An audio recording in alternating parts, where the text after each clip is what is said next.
everybody. Anybody out there yet?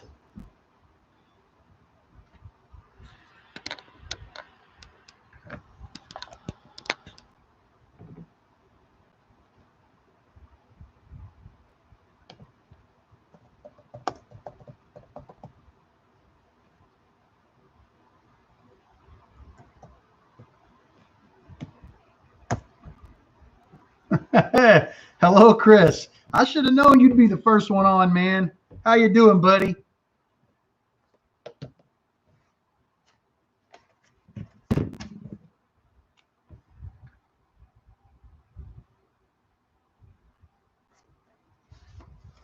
Hello, Wanda. Hello, Angie. Stan. Hello, Jason. Jason Rose. Hey, buddy. How you doing? Manant. I hope I pronounced your name correctly. Hello, Chris. Susan. Hello, Dave. Joey. Mike. Hello, everybody. Good to see everybody out there. Going to be real informal tonight. You guys, somebody give me a thumbs up. Can everybody hear me? Just want to make sure people can hear me. Hey, Bob. Hey, John. Can you guys hear me okay? Can I get can somebody let me know if I'm broadcasting? Hello, hello, hello. Oh, Angie. Thank you, Angie. I wasn't sure if my voice was making it. I had a little bit of trouble getting started with the webcam. I don't know what happened. It just didn't want to kick. Thank you. Now I've got tons of thumbs up. Everybody can hear me. Okay, great. All right, perfect. We're going to keep this real informal tonight. This is really your session, so you guys get to ask the questions. I do have a couple of questions left over from the podcast the other night that were asked, and we did not get to them on the podcast. So I'll work those in tonight and get those answered for you guys. But yeah, please, any questions you've got, let me know. What do we got here, Chris? I can't do the thumbs up, but I can hear you. Thank you, Chris. Wow, there's quite a few people on already. Thank you, everybody. It's always good to do these and have a lot of participation. I love it. I love it. I've got my notebook here, so if there's anything that comes up that I got to get back to you guys on, we've got that ready to go. Let's see. Does anybody want to kick this off with a question? Anybody got any questions or anything you want to talk about? Projects you're working on, projects I'm working on. I'm wide open to talk about anything you want.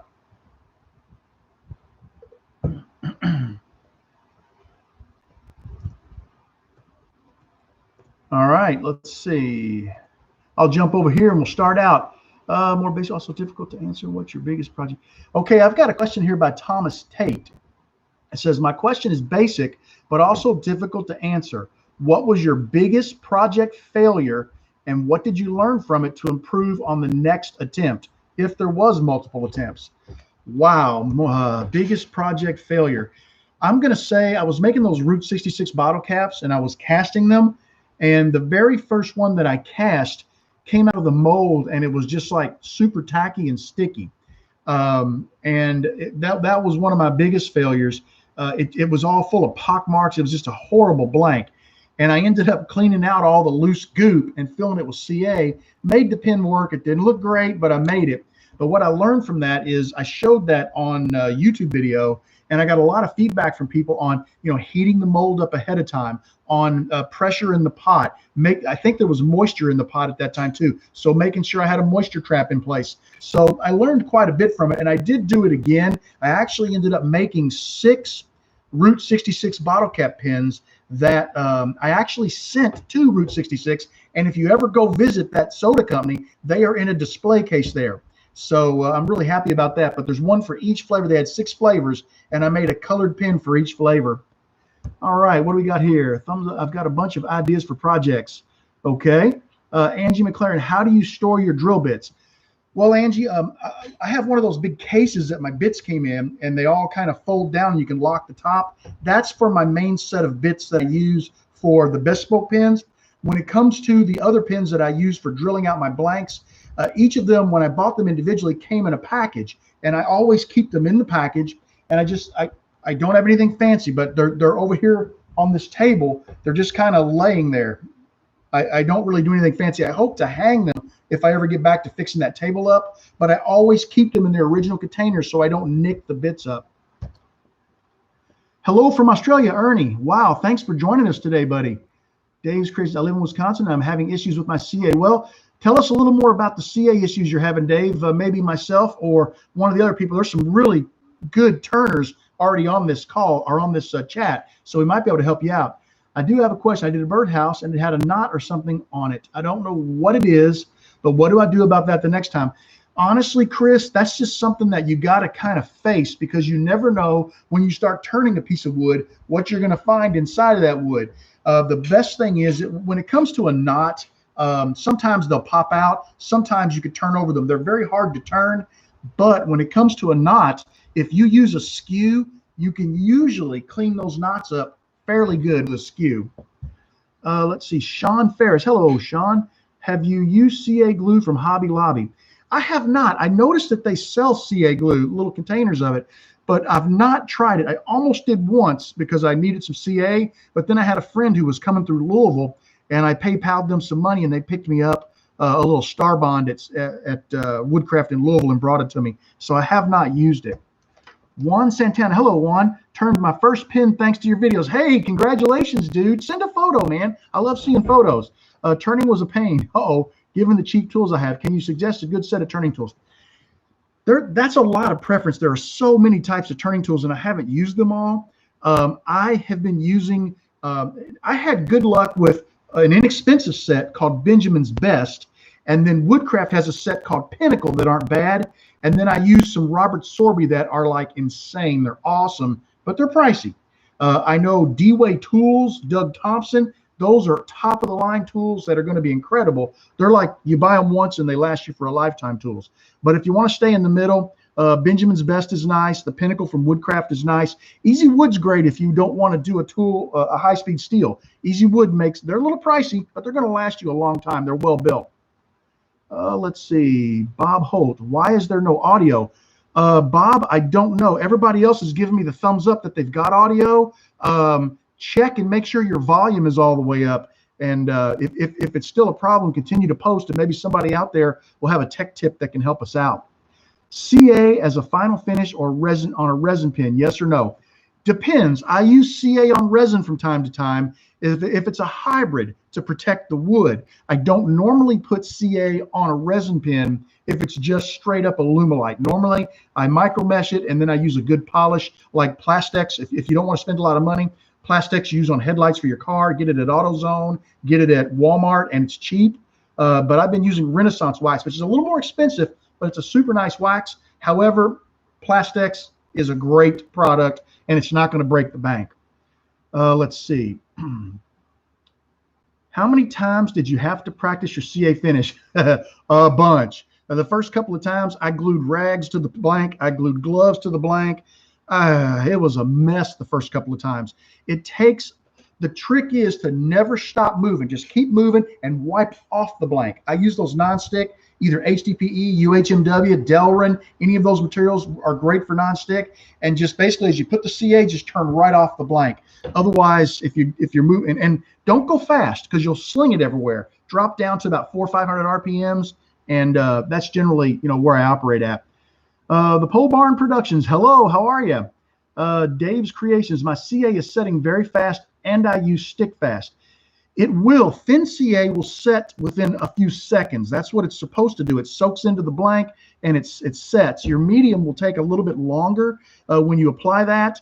And I usually I put it on, I leave it spinning, and I go to the other side of the shop and work on something else. I always have kind of a side project to keep me busy. But that thin CA is going to dry in about 15 seconds. Mike Atkinson. Hello, Mike. How are you?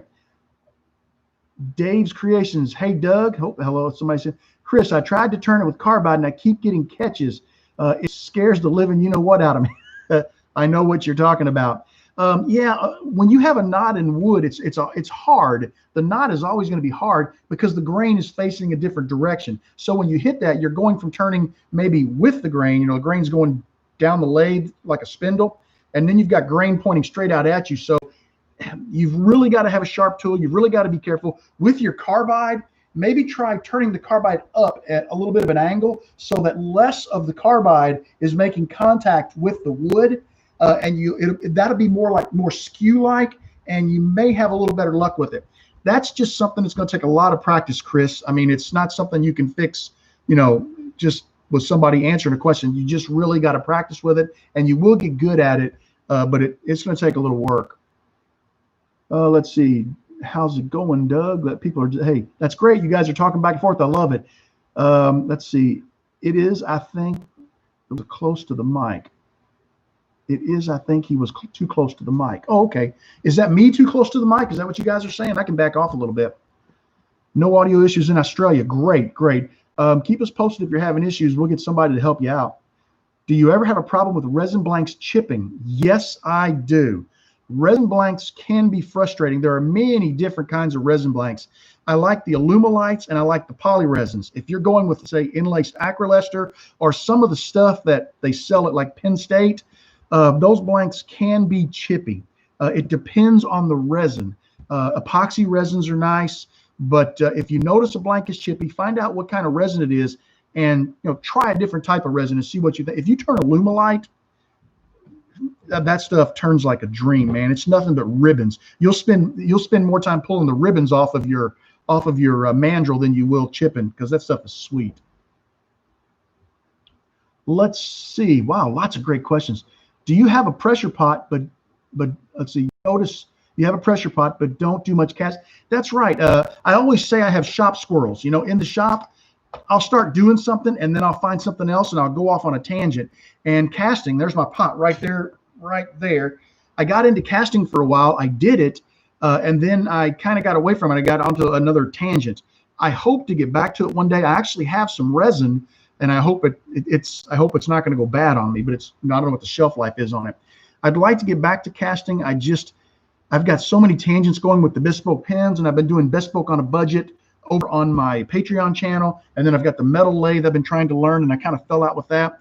I just have too many shop squirrels. I find too many tangents that I want to get off on. Let's see. Ernie, hello. Hey, Bob. Can you do a heap more bespoke fountain pen videos? I hope to. I've got something I'm working on. I don't want to give away too much. I'm trying to find a way to entry into bespoke a little less expensive. And then as you get better at it, you can expand with some better taps and dies and better tools. And I've been working on that. My Patreon folks have seen a lot of that because I've done a series for them called Bespoke on a Budget. And I know people get upset because I don't put that on my regular channel, but the folks on Patreon pay for that. They actually are paying me to do these videos with the money that they pay. So I've been working quite heavily for those guys over there, but that will bleed into the other channel. Let's see. Woo, hey, wow. The reload audio is here. Great, great. Thank you, Bob. I'm glad you were able to get the audio. Do you have a refrigerator? Do you refrigerate your CA? I refrigerate the big bottles that I refill with, but the stuff I use, I'm not refrigerating because it's in small bottles. It goes pretty quickly, and if it starts to get tacky or looks nasty, I just dump it out and go get new. Do you refrigerate? See, I've seen a hybrid blank you did and loved it. Thank you, Chris. Thank you. I love doing hybrid blanks. I got a couple more on the bench over there I need to do. Evening, everyone. Thanks, Bob, for all the lessons. I see Doug from Pole Barn. And thank you, too, man. I have learned so much from you guys. Hey, you're welcome, Eric. And I'm sure Doug feels the same way. He does some great videos, man. I love Doug's videos. You guys have seen me turn a pen. This is where I learned how. Oh, don't give me that much credit, Doug. I've seen you turn. You learned more than just from me. I guarantee that. So put the handle down. Yeah. I don't know what that means. Doug, I want to thank you for what you do. It was not for you, I would not be turning pens. Yeah. Hey, Dave, thank you. Definitely throw those shout outs. Let people know when you appreciate them, because that's what keeps them going and keeps them doing the videos for you guys. We love to hear from you, and we love the kudos. Let's see. The first acrylic pen I turned was chipping, but I figured out what I did wrong. Good, Chris. That's good. That means, you're getting better with your turning, and pay attention to what happens. And if you blow a blank up, don't throw it away. Continue turning it and try holding the tool in a different way, or try lowering the back end of the tool. Just try different things. The blank's already shot, but maybe you'll learn something for the next pen. You're welcome, Dave. Oh, that's from Pole Barn. I still learned it from Bob. Don't give me all that much credit, man. Like I said, I've seen you turn. You're pretty dang good. How are you liking your, oh man, loving the Adirondack chairs. It's just so dang hot. We have not been able to enjoy them. They are fantastic. We've had a couple of bonfires out there, and they're so comfortable. And the neighbors, man, the neighbors love them. I'm afraid they're going to steal them. I hope none of my neighbors are watching. I'm just joking. Let's see. Any suggestions? This is from Timothy on tool to use when turning burls, and should the burls be stabilized? Not necessarily. You don't need to stabilize all burls. For turning burls, you could use all kinds of tools. A skew is ideal. You can use like a bowl gouge, works great for turning burls. I've used my roughing gouge. I don't recommend it. I have a bad habit of using the roughing gouge all the time, and I've got to start breaking that habit. We were talking about that on the podcast earlier today. Do you ever use HDPE for blanks? I have made one pin out of HDPE. The problem is you can't really polish it up or sand it or anything. So you better have a good cut. It's just not very pretty, but it's great for jigs. It's great for building jigs to press your pins together on your lathe. It's great for nonstick bushings, so it's an awesome product. I have a problem with slimline pins getting the center band. It seems it usually is loose and sometimes rattles even when put together. Is there a fix? The center band, little metal center band, they should actually be loose. They just ride on the transmission. The only thing I could suggest, and this is super iffy and super sketch, is you could maybe put a dot of epoxy on it and glue it to maybe the upper blank so that it becomes part of the cap. That way, when you slide the cap on, the blank is going to be solid with the cap. Don't glue it on the transmission side. You could end up getting glue in your transmission, and then you've just lost the transmission. Darren Van Meter. Whoops, that shot off the screen real quick. I'm trying to scroll back, guys, and catch everybody. I have a problem. Oh, that was Darren's question. Bob, if you need help with the metal lathe, hey, thank you, Dave. I got to get back into the metal lathe. It's just been a problem with time, but I'm going to let you guys know. I got a lot of, with COVID hitting this year, we have not been able to do any vacations. So I have about 30 vacation days left that I got to take. I'm going to start taking every Friday off. So I think I'm going to spend Fridays when I don't have something to do for the family, you know, running kids or whatever. I'm going to start spending Fridays in the shop. And I think I'm going to start getting back on that metal lathe because I really want to get good at it. So, man, I appreciate that. And I could use the help. God knows I could use the help. Let's see. Where do we leave off at? Need help in the metal lathe. Dave's Creations. Hello, Bob. No audio problems here. Great, Norm. Thank you. Chris Walters. When I get a chance, I want to turn a hybrid blank. Yeah, you should. They're a lot of fun to turn. The only thing is when you do a hybrid blank and you get ready to sand it, if you're going to wet sand with micro mesh, make sure you seal the wood. And that's why I mentioned earlier, I'll put a coat of thin CA on a hybrid blank all the way end to end on the blank and cover it. And then when I micro mesh, the water doesn't absorb into the wood quite as bad. You mentioned about the knot and you mentioned about putting the tool at a different angle. Yeah, you know, you need to work with that, Chris. Get yourself some scrap wood, something you know that's a knot-filled wood, and just practice turning. Be very careful, wear your safety gear, but practice turning and see what you can do to teach yourself how to work through those knots. I know you can hit the old burn pile and get a ton of, you know, scrap wood, old 2x4s, whatever. Can I make a comment about all of the wood turners I've seen, including you? As long as the comment's nice. If you make a nasty comment, you get banned from the channel. Ned, hello, Ned. Hello from Baltimore. Trying label casting from inspiration from Mike. Hey, man, Mike the Lauter is a great label caster, and do not hesitate to send him a message and ask him questions. He will be happy to help you. Also, a great man, if you need help with label casting, P-Town Subby, oh shoot, I just lost his name. Tina and Fred Wisson. Fred Wisson, you go to ptownsubby.com, PTOWNSUBBIE.com. Fred Wisson is like the king, man. He makes his own blanks, his own molds. That dude is the king, and he can give you all kinds of tips. Great guy. Let's see. And thank you for the podcast, man. I'm glad you guys are listening. I hope you guys are liking them. We did one, Pat Carroll. I didn't know who Pat Carroll was, but he's a friend of Rebecca's. We interviewed him today, and it was a great interview. I learned so much, man. That guy is so smart, and he was a great interview, ton of fun. Going to be a good one. That'll be out Wednesday, I think. Bob, can you clarify that Sierra and Mesa are interchangeable kits? Interchangeable in the respect that they both use a 27/64" drill bit. interchangeable, that they both use Parker refills. I don't know about the transmissions, whether they're the same. They're very similar, and the dimensions of the pin, the dimensions of the tube could be a little different, but they're kind of considered both Sierra style pins. Mesa is just somebody else's take on a Sierra. I hope that helps. The Monarch is the same way. The Wall Street is that way. Shucks, there's one from Woodcraft Beyond the Wall Street, or maybe it's not Woodcraft. There's another one. It'll come to me in a minute. Let's see. And just check your tube lengths. Just go online, look up Mesa, check the tube length, look up Sierra, check the tube length. If they're both the same length, you're going to probably be okay. I actually buy tubes in bulk from the Classic Nib. I buy 50 at a time, and I use them for everything. I've used them for Mesas, I've used them for Sierras, and I've never had an issue. So I think you're probably going to be okay. And like I said, they got great deals on them, so I get them there. That way, I've always got spare tubes around. Hi, Bob. I have to agree with you. Dave's creation, because of you and your videos. Thank you.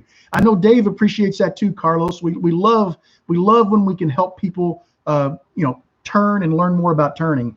I mean, I'm speaking for Dave, but I think he feels the same way. That's our objective, is to show what little we can to help you become a better turner, and we become a better turner in the process.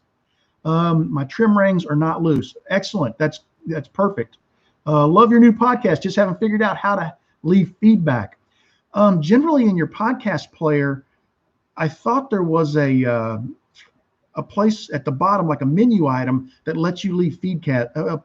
If you don't know how, post a message to You Made That Podcast, the Instagram. Mike DeLauter's good about answering those. There have been a lot of people having questions about that. He's our tech guy, and he's good. He's really good. Good suggestion with the CA glue on the band. Yeah, thank you. On the CA, be careful with CA. CA will let loose. I've been using epoxy lately. I had a pin that I dropped, and it was 2-3 years old. I don't remember how old it was, and it literally just came apart. Didn't break, but all the parts just came out of it because the CA glue, it gets brittle and it let loose. So I've kind of moved to epoxy. It tends to hold up a little better.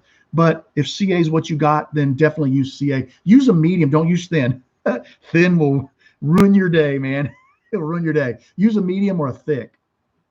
Good suggestion. Let's see. Pole barn. The center rings float on the. They're supposed to float on the slim lines, but like I said, you could glue them to the cap. Don't glue them to the body, but you could glue them to the cap if you wanted to, or do away with the trim ring and make your own wooden trim ring as part of the cap. Lengthen your cap. I think I did a modified pin like that once. I've got a video out there on that. Hello to all. Love your vids and glad you're doing a lot. Hey, thank you, Dennis. Appreciate it. These lives are fun for me because it lets me really get better in touch with all of you, and that's what I need. Let's see. Luis Towers. Hello, Luis. Hi, Bob's. Greetings from Puerto Rico, my friend. God, I miss you, dude. It's been a long time since I've seen you. I trust that you and your family are doing well. Yes, we are. I hope you and your family are doing well. I see you on Facebook every now and then with posts. I don't post out there much, but I watch everybody else's posts. Do you have any adverse effects from using CA? I don't, but I will tell you something. I have a little, and I'm not using it anymore. I've got a full-size dust collector on there now, but I had that little dust collector with my Dust Deputy. And when I did a CA finish, I would turn it on, and it sucks the fumes away. The other thing you can do is put a fan at your back and let it blow. So whenever you're putting CA on, it blows those fumes away, because breathing those fumes can give you headaches. It can make you sick. Cyanoacrylate, the key word in there is cyanide. Cyano, it's cyanide. So be very careful with that. But luckily, I haven't had any adverse effects that I know of. Of course, maybe I have, and I just don't know. I've seen all the wood turners. I've noticed they don't cuss, which is what I like. Oh, yeah, we don't cuss when the video's on because we're trying to be family friendly. But I have to be honest with you. I have had a screw up every now and then when I wasn't filming. And even when I was filming, that I might have said a word that I should never say on camera. So it got cut out. We're all real, and you know what happens. Sometimes stuff hurts. If you ever have a piece of wood come off and hit you in the stomach or something, you might say a bad word. Ever used craft ice cream sticks? I've used some. I have, but I've never turned a pin out of them. I use them for a lot of different stuff in the shop. I've seen people turn pin. You know, I take that back. I think one time somebody sent me a blank they made that was out of colored popsicle sticks, and I think I turned that. I need to look back. Let's see. Thank you, Ted. Timothy Grattini. Penn State Gatsby is the same as Sierra. Gatsby's a little different. With the Gatsby, you actually turn the cap to eject and retract the ink. The transmission's at the end of the pen. With the Sierra, the transmission's in the middle. So you turn the lower section or the nib section of the blank to be able to eject and retract the ink. So it's the same size tube. It's a very similar pen. It's just a little different transmission. But yeah, they're very, very close. Let's see. Monarch, yes. Go to Classic Nib, www.classicnib.com. The Monarch is my favorite pen blank. It's a little more expensive than some of the others, but it is a true quality blank. It is beautiful. That is the blank that Niels and Debbie personally designed, and that is how it's labeled. It's a Sierra style, but it is a great blank. It's got a great transmission. It's got gorgeous trim rings. They come with little crosses or little circles. They're beautiful. I absolutely love the Monarch, and I will turn a Monarch any day of the week. And, you know, I know I'm pushing Classic Nib, but the problem is they just sell a quality product, and they're just damn nice people. Pardon me for saying that. Sorry, I didn't let that slip, but I can't say anything bad about those two. They are wonderful people, and if you ever meet them, you will feel the same way. They are incredible. Greetings from Puerto Rico. I read that one. Penn State Gatsby. Ooh.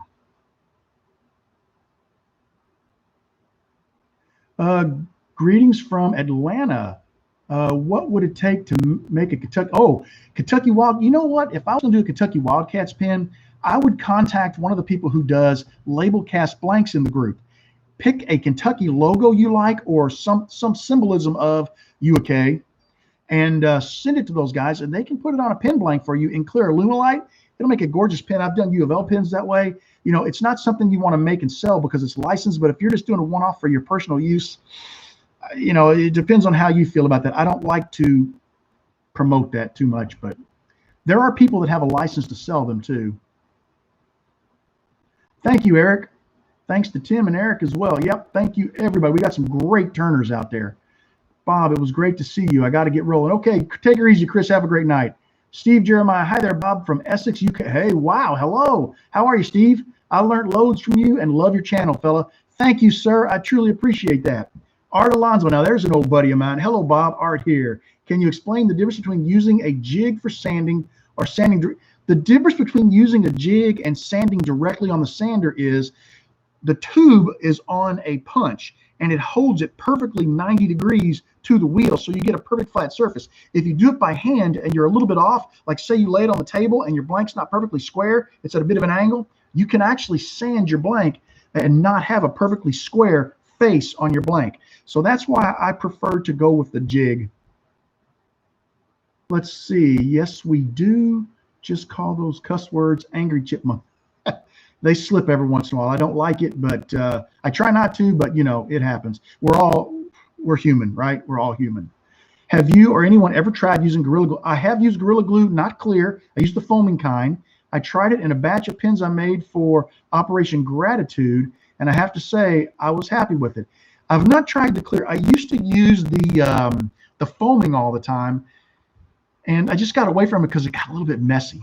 You know, there were some of the blanks that you could see through, like you'd paint the tube and the blank would get thin. You would see like an ugly, it didn't look pretty. So I got away from it, but it's a good glue. It holds really well. I've never had it give up on me or give out on me. Always vent and use fans with no CA. Yes, definitely. You want to get rid of those fumes. You don't want to breathe them. Oops. Nice job, Bob. Thanks, Steve or Steph. Carlos, Gorilla Glue works great for me. It is a good glue. I'm not gonna. It's not a bad glue. I don't like the foaming kind that much. A lot of nice platings in the Monarch. Yes, Monarchs have a ton of great platings. Beautiful pens. I was also having an issue with CA breaking free. I tried epoxy and then Gorilla. Both of those, Gorilla will hold that. I mean, hey man, nothing against it. It's a heck of a good glue. I just didn't like the foaming one. It got kind of messy, that's all. I guess I did ask. I didn't ask that right. What would it take for you to make a UK watch? I don't actually do commissions any longer. I got out of doing commissions. If you want a UK pin, my buddy Mike DeLalter will make you one from start to finish, the whole thing, and he will sell it to you. He does commissions, Lost River pins. I just don't do commissions anymore because I barely have the time to get out in the shop and do what I want to do. So taking commissions, it got to be very stressful because I got to do this. I got to get this guy's pin done. And it got so stressful. And I want this to be a fun hobby. And if it's fun for me, then it's going to be better for you guys because I'm going to be able to relax and give you more. Mike, let's see. Mike, cool. It also was easy to apply the tubes. Okay. Breaking free. Yeah. Let's see. Hello, Bob from Livingston. Hello. How are you? That's Stephen. Hello, Stephen. Carlos. The clear doesn't foam up. I've heard that's just clear. I think is that epoxy or is that still the polystyrene or whatever the other one was? Not polystyrene. Poly something. Is that? I think the clear is the epoxy. It's the glue. It's the Gorilla epoxy maybe. Because if it's epoxy, it's going to be good stuff. Mercury or Satellite City are the best. Mercury is awesome, man. I've used Mercury a couple of times, but what happened is I had somebody send me 3 32-ounce bottles of Starbond, and thin, medium, and thick, and I've got it in my fridge, and I just keep filling my bottles, and I just can't bring myself to buy glue or CA when I've got that, and it works okay. Mercury's nice because it's got that flex chemical in it that lets it doesn't crack like a lot of CA will. You'll get those spider webs in it. Let's see. Trying to keep up. You guys got some great questions here. Oh, hello. Welcome back, Chris. Art Alonzo, would you ever turn a completely clear bespoke pen? Potentially. They call those demonstrators, and I might do one day. That's not something I would say no to. Hello, Kenny. How are you? Eddie Stipe, there's my old buddy Eddie. Good to hear from you again. Eddie was on the call yesterday morning. We had a Patreon live, and he was on the call. That was a 2-hour and 45-minute get together. That was cool though because we don't do it this way. We use a program that lets us actually communicate, so I can see everybody and we can literally talk back and forth. It's a true meeting software. I might do that here one time. I just worry about 200 people getting on at once and being able to really, questions and answers. It might be kind of tough. No mixing with Gorilla Glue clear. Okay. I may have to give it another try. As long as it's a non-foaming glue, I have no issue with that. And not having to mix might be kind of nice. Hi, Bob. Is temperature or air humidity can make issues? Yes. I have trouble in the wintertime with CA because I don't think there's enough humidity in the air. And I think CA, that moisture helps it cure. So I do think that makes a difference. Personal opinion, I don't know that for a fact. I've never read anything, done any studies, but I always have trouble about November. How did you get into turning pins? That's a great question. I went to a garage sale.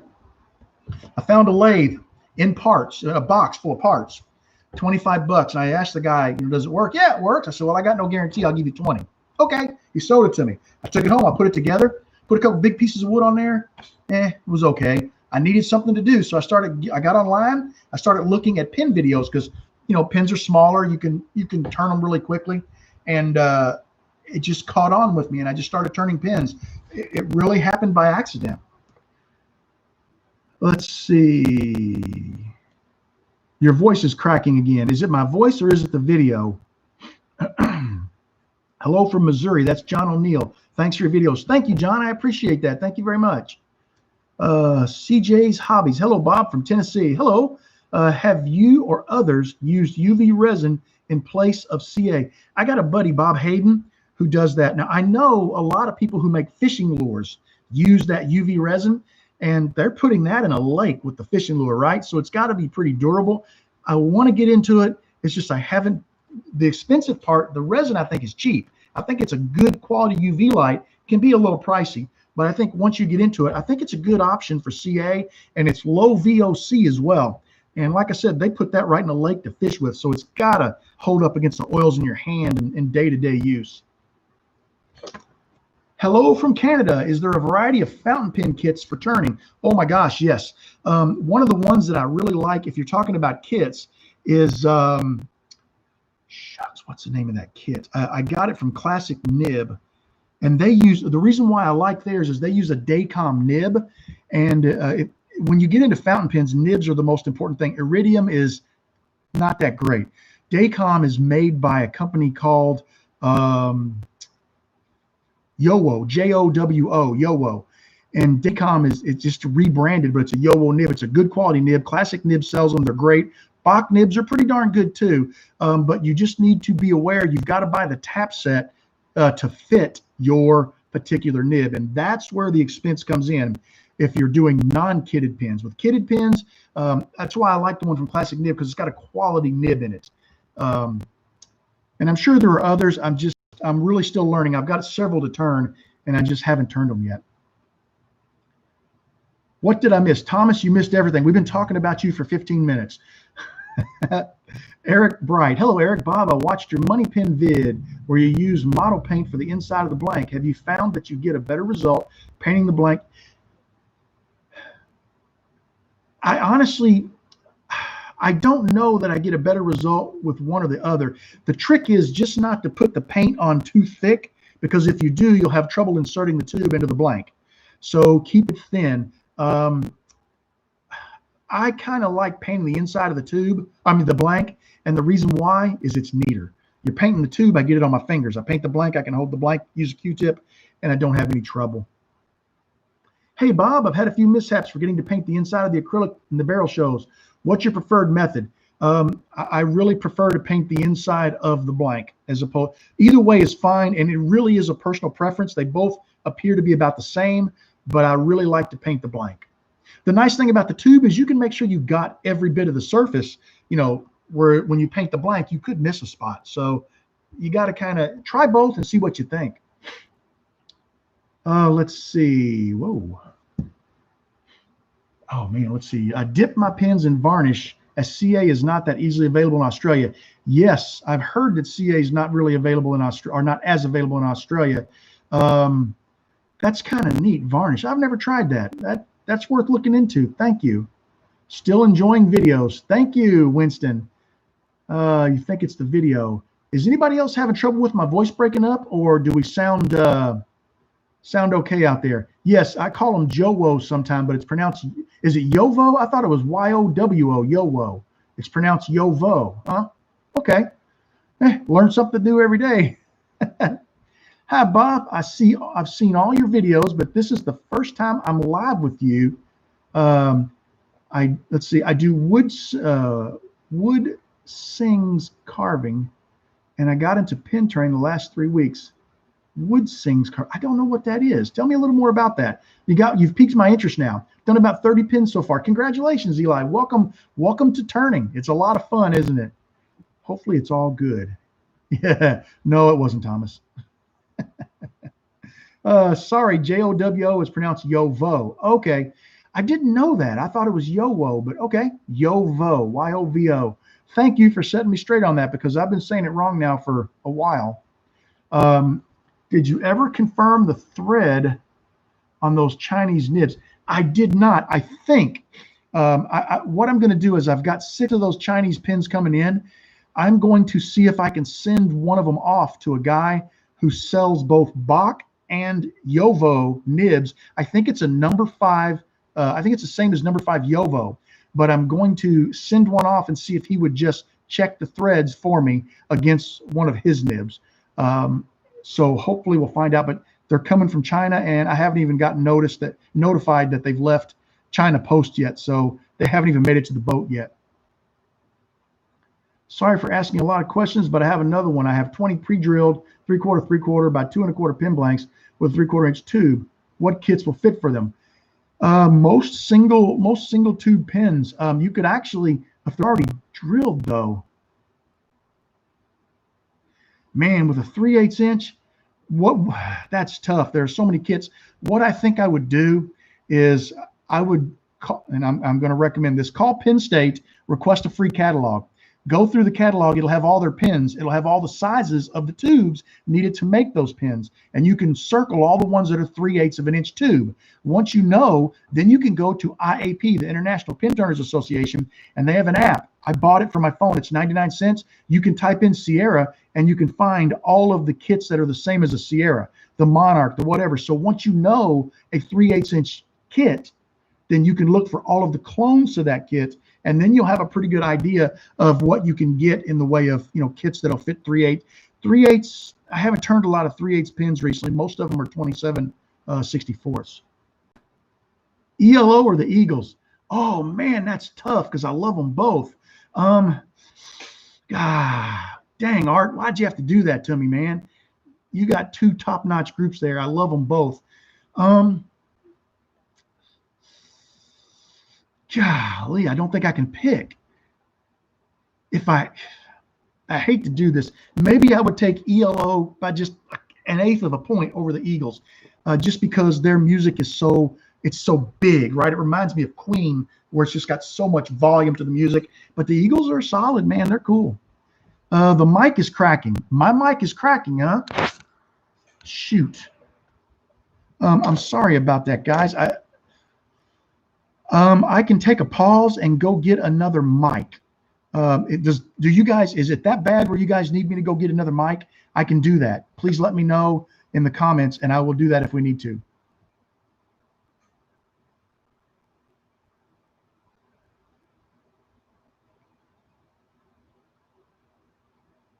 I've been dyeing 5-minute epoxy. Oh, dyeing the epoxy is a great idea. If you want to not paint tubes. I didn't even think to mention that. It's a great idea, Manuel. John Hayes, it's breaking up. Thought it was my earbuds cracking. Okay, gentlemen. Everybody stop posting questions for a minute so that I can, so I don't get too far behind. I'm going to run in the house and I'm going to get a lapel mic, and I'll be back in a minute. We'll get the lapel mic going, and hopefully that'll correct the cracking issues. I got to go get it off the charger. Give me 2 minutes.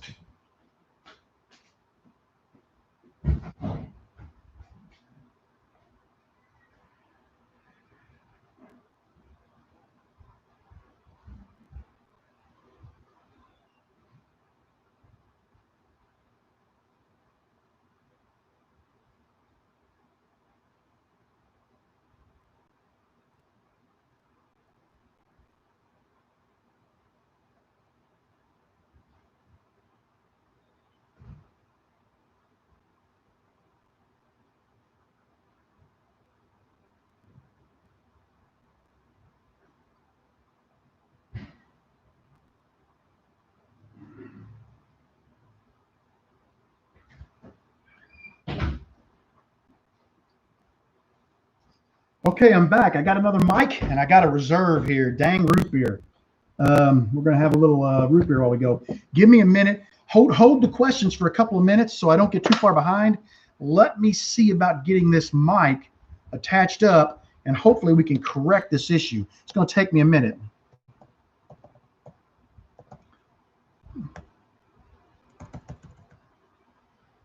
Oh, let's see. Come on, computer.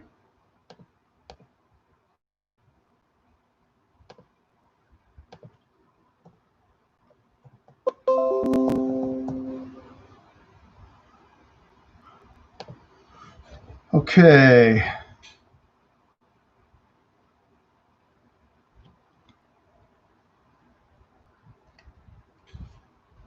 Okay, guys, I don't know if this is going to help or not. Let me see if I can do a mic change in the application. Where are the settings?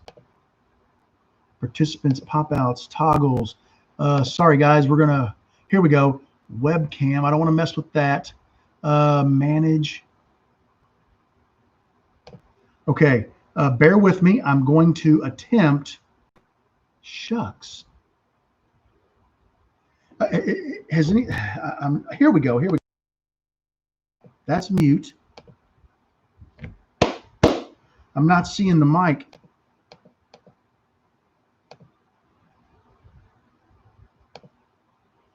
Shucks, man! I tell you what. Where can we get the mic working? Collapse menu. Okay. Stream.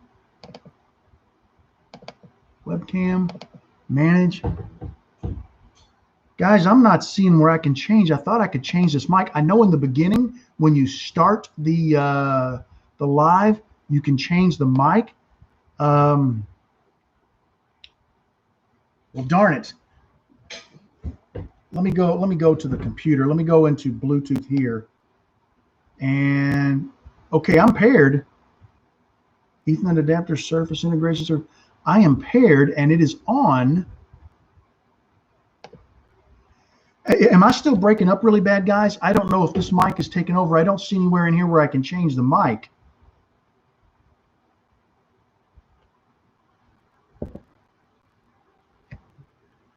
ELO. Let's see. Somebody put ELO. That was the last comment that I got. There it is. Ed. John O'Neill put ELO. Let me know if I'm still breaking up, guys. I'll make sure I use this mic in the future. That's what I used last time. He means wood signs, LOL. Hey, Bob, I sent you a palladium nib. Don't break it. Thank you, Thomas. I'll try not to. Ted, I use OB Shine Juice. I have not used OB Shine Juice, but it looks like it's pretty easy to make. And I've seen a lot of guys use it on bigger turnings like bowls and vessels. And man, if you buff it, that stuff is beautiful. Let's see. Are pencil kits worth turning? So many pen kits out there. I think so. I like using a mechanical pencil. I use one quite frequently at work. Eric Bright likes the Eagles. Okay. You know, you can't go wrong. Either of those groups. They're both solid. I saw the Eagles. I saw the Eagles in their last tour that they did. My sister and I went to see them. And right before was Glenn Fry that passed away. And it was and they came out, and this tour was incredible because they sat down. Don Felder, Glenn Fry came out and like, hey, we got together back in whatever, decided we're going to start a band, right? And then he had this little simple drum set. The other guy had a guitar, and they just Witchy Woman was one of the first songs they came up with, and they played it like they played it in the beginning when they were building the song, and they told the story. And then this guy joined the group, and here come the next guy out, and then this guy, and then this, and then they went through this whole thing. They did a cappella, they did acoustic. The show was absolutely phenomenal. I saw them in Lexington's Rupp Arena. Fantastic show. I've never seen ELO, but man, I would love to have seen them. Let's see. Good evening, Bob, and longtime watcher of your YouTube videos. Thank you, Edward. We met at the Mid-Ohio Valley Pen Turner Gathering. Yes, I remember you. Wait a minute, Edward. Wait a minute. There were two guys I met named Edward. One of them had their daughter with them, a young girl, and the other one did not. So I don't know which one. I'm trying to remember which one was you. I heard and have seen your videos on Bespoke. How would you polish the Demonstrator tubes? I want to say what they'll do is put like, take a piece of wood like a dowel and split it. And then you could put your sandpaper on the dowel and go inside the tube. You can also use acetone. Once you get to the finest sandpaper to eliminate those scratches, you can put a rag on there, a little piece of paper towel, you know, in the slot there, and turn it, and it will melt that CA and clean those scratches up. That's what I've heard. I've not tried it, but that's something I'd love to learn a little bit about. Hotel California. Yeah, that was a good album, man. Hello, Doug. Let's see. Okay. Goulet Pen specializes in selling fountain pens, not kits. Yes. If you want to buy a fountain pen, Goulet is a great place to do it. I don't know a lot about them, but I've watched probably 30 or 40 of Brian's videos, and all I can say is he sounds like he knows his stuff, right? I mean, he's a good dude, and I really enjoy his videos. I'd like to meet him one of these days, and I hope to get to a major fountain pen show one of these days. I'm starting to kind of get into him a little bit. Hi, Robert. Have you done any metal detecting lately?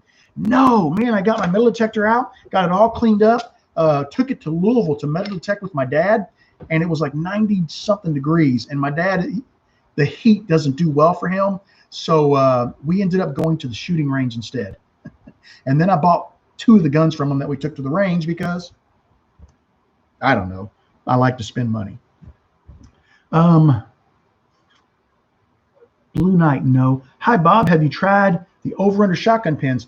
I've done one of them, and I used ebony, and it just exploded, and I never finished it. It is still over there on my maker cart. I need to get back and turn that one of these days. Not beer, dang root beer. This is butterscotch flavored root beer. Stuff is wicked. Hello, Nigel. Oh, I just answered your question.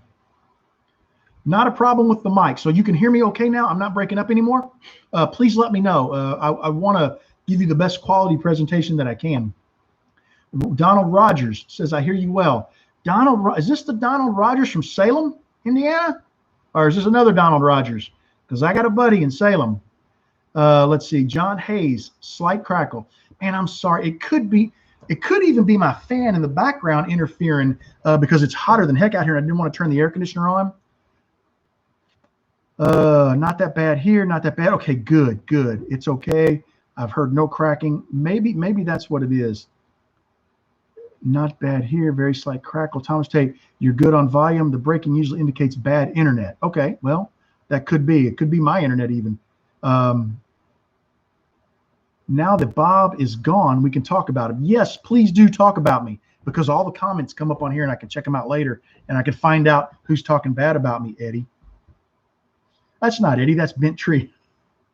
I know I have so many friends now and I get you guys confused sometimes. Whenever the name is what shows up, I'm pretty good. But whenever the business entity or the branding shows up, I get guys mixed up all the time. Angry Beaver, intermission. Yeah, it was. Dyed epoxy, brilliant idea. That is really a good idea. Yeah, I like that idea. I'm gonna have to look into that. It's not bad here. What a great guy. Oh, thanks, Eddie. Oh, Eddie's a good friend of mine. He's a mess. Let's see. Good dude, been extremely helpful to me. Hey, thank you. I appreciate that, Eric. I like helping people. You know, the whole reason I did YouTube, Laney Shaughnessy got me started years ago, back in 2013, I think. But I decided to make the videos that I needed when I started, because when I tried to learn about pin turning, I would see these guys make these beautiful videos, and the guy would have a blank, and next thing you know, it's on the lathe. Next thing you know, he's pressing it into a kit, and all the in-between stuff, the detail was missing, and it just left me with so many questions. So my goal is, and I get a lot of flack for talking too much in the videos, but my goal is to give you all the information so that you don't have any guesswork. You can go out and relax and enjoy your hobby, and that's kind of what I'm after. Let's see. I've also dyed my epoxy. I like that idea, guys. You've intrigued me. I'm going to have to look into that. I'm thinking liquid dye as opposed to powdered dye, though. What do you guys think? Definitely going to try the dye. Yeah, me too. Dyed epoxy. Sounds good here. We can hear you. You're good. Sounds okay. Okay here in the UK. Ooh, you guys just popped up really good.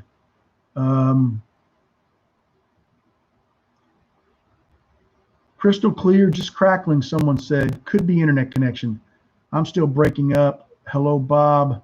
I saw the Eagles in Boulder. Ooh, man, you saw a great show, I'm sure. That's a huge arena compared to, I mean, I saw them at Rupp, which is a decent size, but use lemon oil in place of DNA.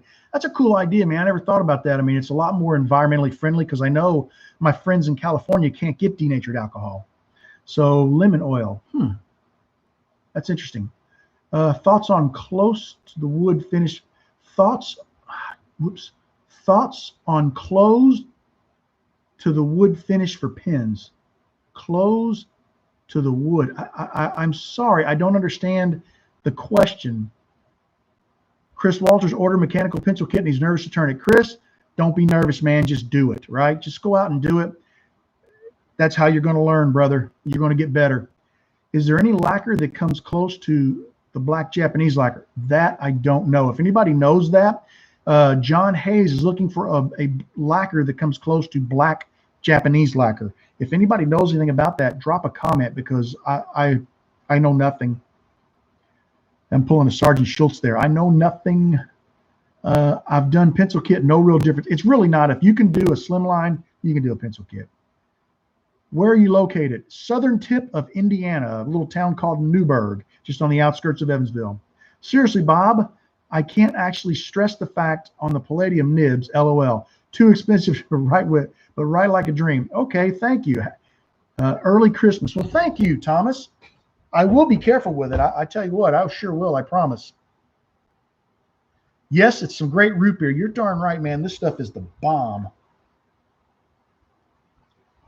So that is my buddy from Salem, Donald Rogers. Welcome, Donald. Donald's not a pin turner, but I'm trying to convert him. I actually took a lathe up to Donald's house one time. went up for a visit. And I took my lathe and we got out on his picnic table and we turned pins. So that was a lot of fun, man. I had a great time that trip. We got to get together and reminisce again, Donald. Has your children took any interest in pin making? In the beginning, they did. When they were about 8 years old, yes, they came out to the shop. They turned slimlines. They turned styluses. They used to really like it, but now they're 16.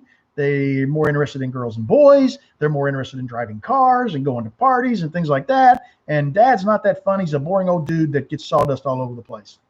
That'll change one day, I hope. That they know how to do it, and now that they know how to do it, I'm hoping as they get older, it's in their blood and they'll pick it back up as a hobby later in life. You know my better half, Michelle Bagley. She's yes, I know her. She's wonderful. Drop Anchor Creations. We turned the Woodstock pin blank from her.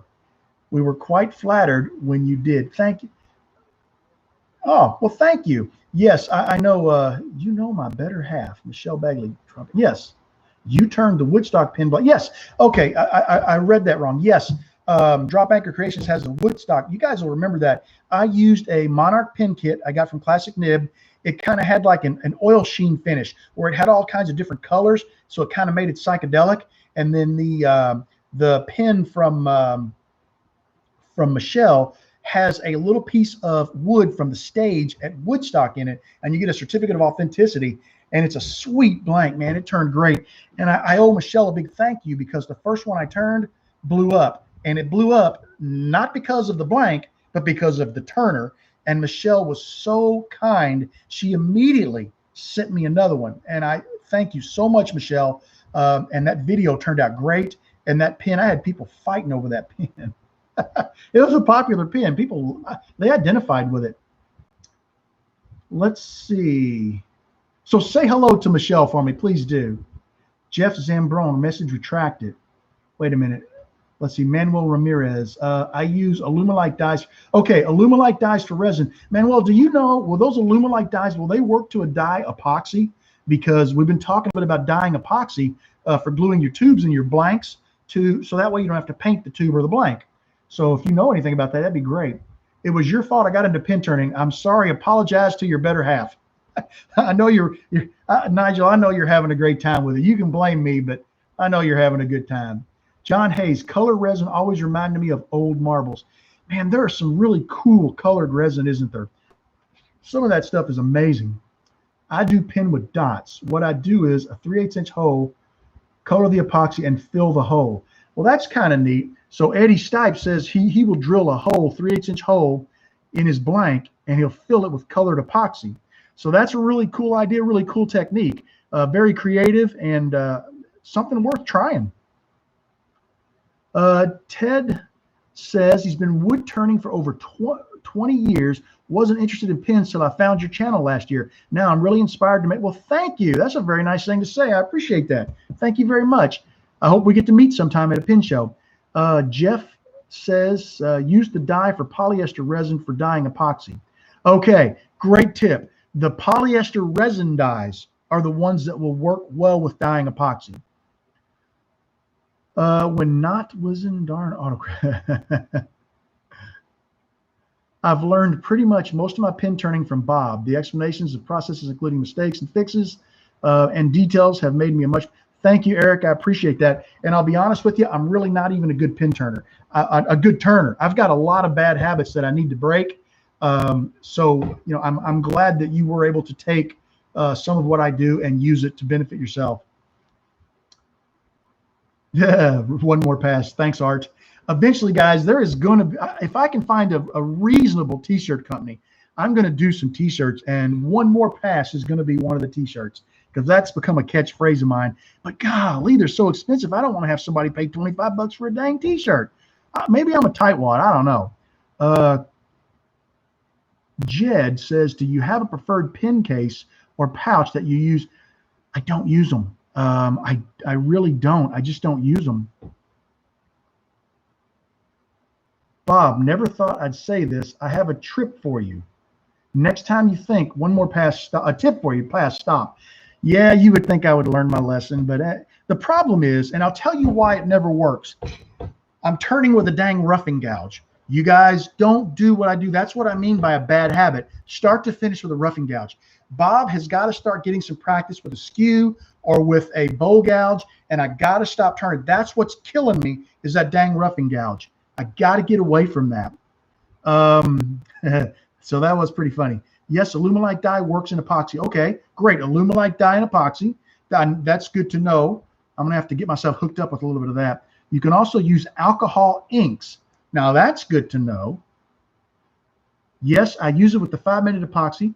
That's for the polyester resin. Manuel says he uses it with 5-minute epoxy, and a little goes a long way. Okay, that's good to know. Have you tried nail polish? I have used a little bit of nail polish to paint the inside of the blanks. Yes, I have. It works well. I like to use the model paint because it's cheaper. It's like 59 cents for a bottle versus $1.50 or $2 for the nail polish. So, and like I said, I'm a tightwad. I'm always watching my money.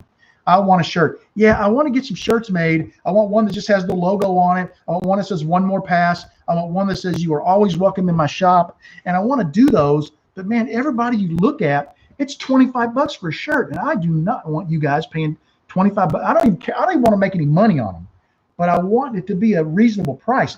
$12, $15 for a shirt? Yes. $25 for a shirt? Man, I can't do it, man. Golly. Let's see. Check with bunker branding. Okay, got to write that down. Everybody hold up a second. Bunker branding.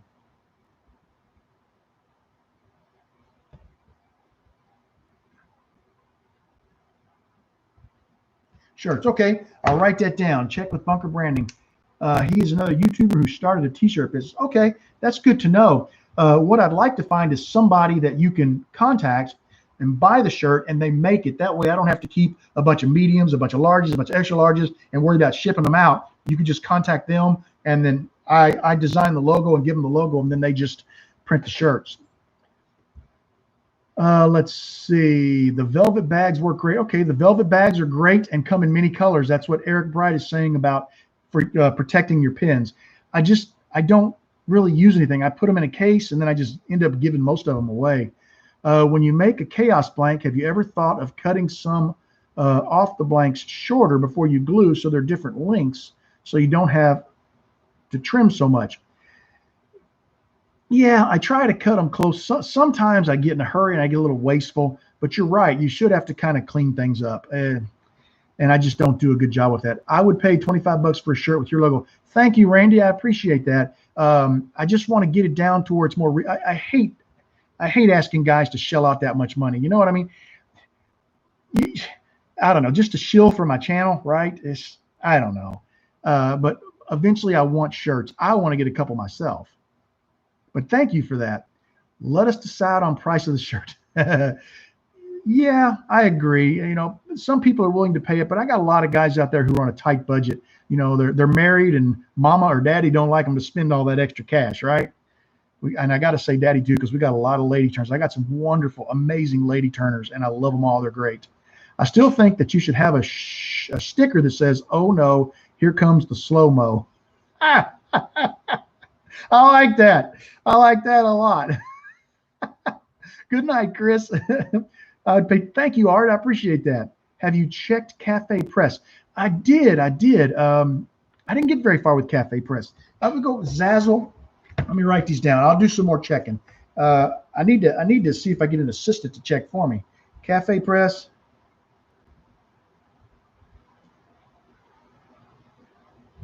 And there was one called Red something that Rebecca uses, Rebecca DeGroot. I checked them.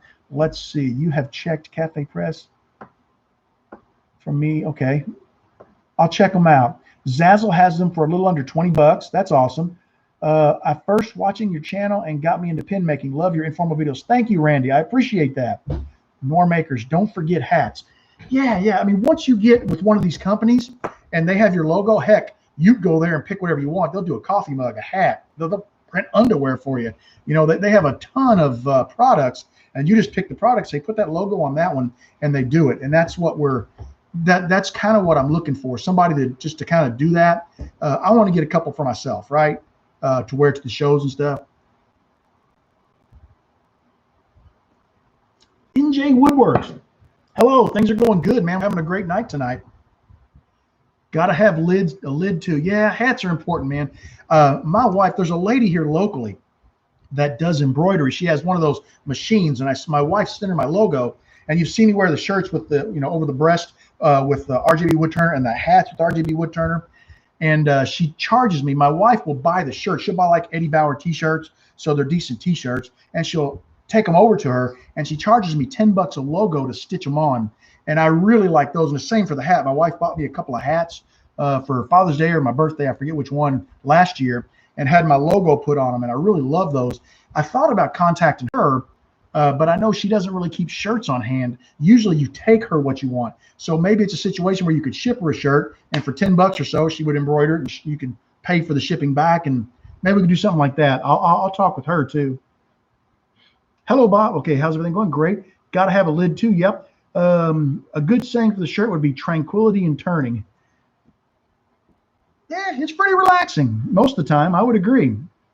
Big thing here in Australia is a stubby holder.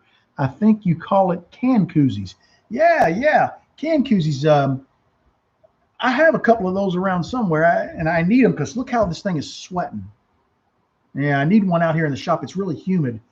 And the companies that you deal with, like Zazzle, I think you can pick one and they'll make you a koozie. Turned to Junior George for the first time the other day. Love it. Came out. Okay, awesome. Thank you for saying Junior George. That reminds me.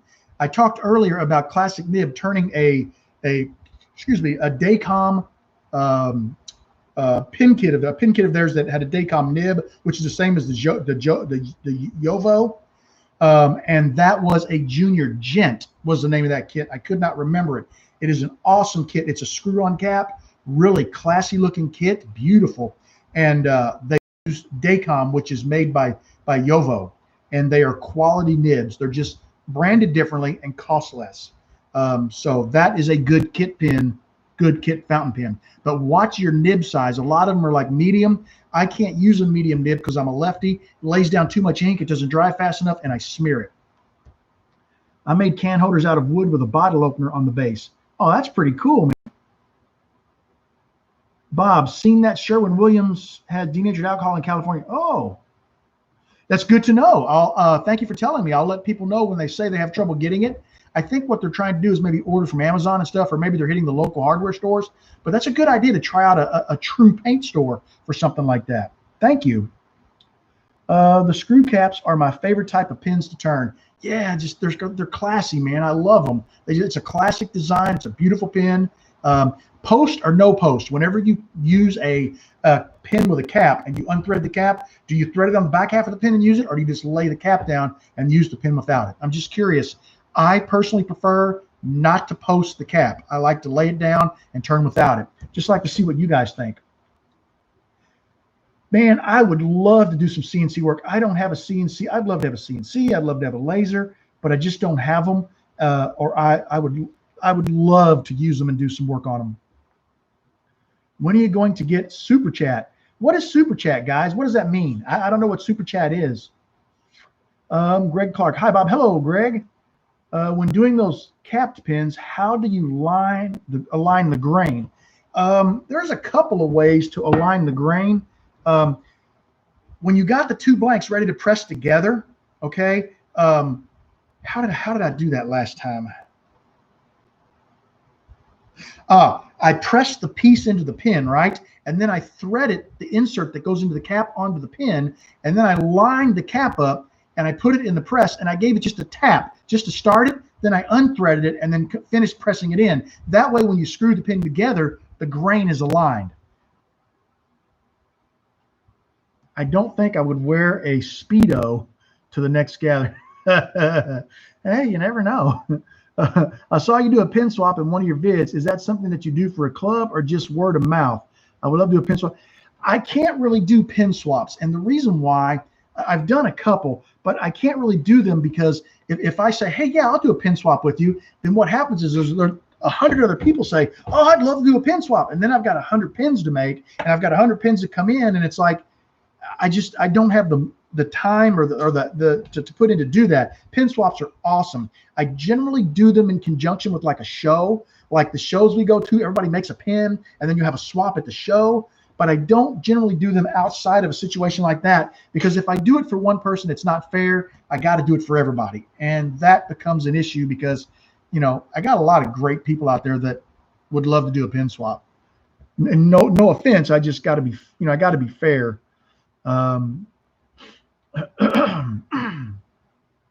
Second, the super chat idea. What is super chat, guys? I don't know what that is. I would put the cap down. I felt it throws off. I do too. It makes the pin too heavy. I agree with that.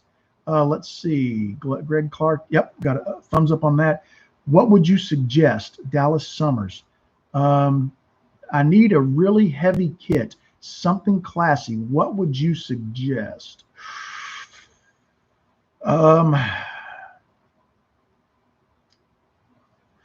Chad Schimmel over at Turner's Warehouse sells a pin that was made in the UK. I can't remember the name of it, but the video I did, I used a Harry Potter blank and it was a rollerball. That pin weighs a ton. It's not cheap. It's about a $45 kit, but it is super awesomely classy. It's just an amazing kit. And I made it a couple of months back. That is a killer pin. I just can't remember the name of the kit. Super chat is where you subscribers can send you money with a grant. Oh, I didn't even know that was available.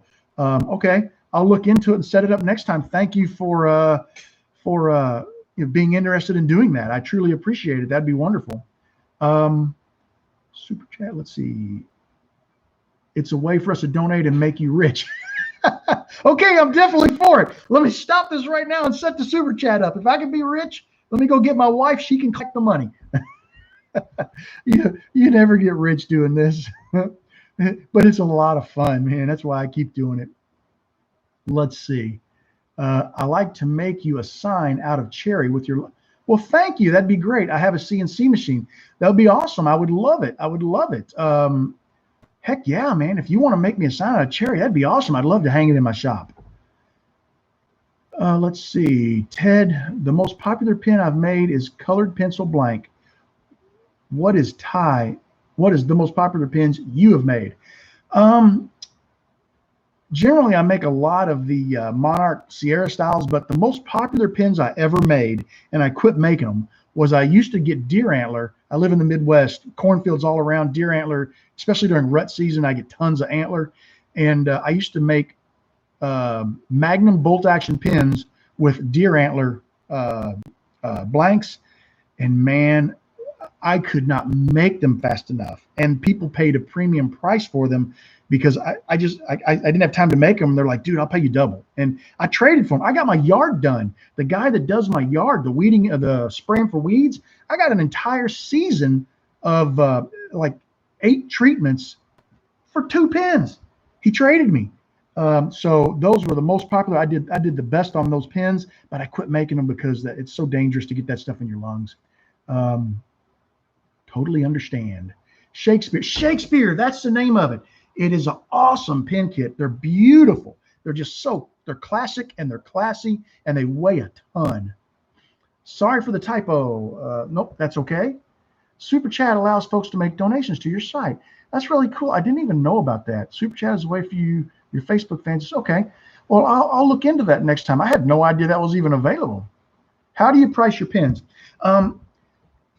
See, it's different now. In the beginning, I used to order a lot of stuff from Penn State. And if you go to pennstate.com and look up their pin, they'll have at the bottom of the page, usually, it'll say selling price, low, medium, and high. And it's what people report they're selling that particular pin for, you know, everybody who reports, right, all across the globe. And I took the mid-range price and I would begin selling my pin for that price. And if it sold well, I'd add a couple bucks. If it continued to sell well, I'd add a couple of more until sales kind of dropped a little bit. Then I'd back off and that was my price. Nowadays, I really don't sell pins. Once in a while, I'll sell a pin that I've made and they generally command a little bit of a premium because since I don't make them for people anymore, they're all video pins and people tend to pay a little extra for video pins. For example, this is one of my Chaos blanks on a Sierra. And I've got a bunch of pins over here that I'm going to sell in a video. I just need to decide when I want to put the video out. And Sierras for me will go for $50 a piece plus shipping. And it's a one of a kind pin, and it's got a video, and you can show somebody, here's the pin, check out the video where it was made. And so that's, you know, that's kind of how I do it now. And which, you know, let's see. How do you price your pin? Okay, email me. Okay, Blue Knight. Let me write this down. 128.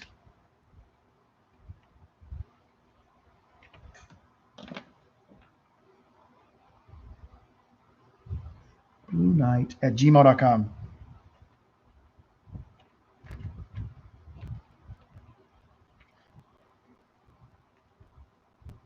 Okay, perfect. I got that. Thank you so much.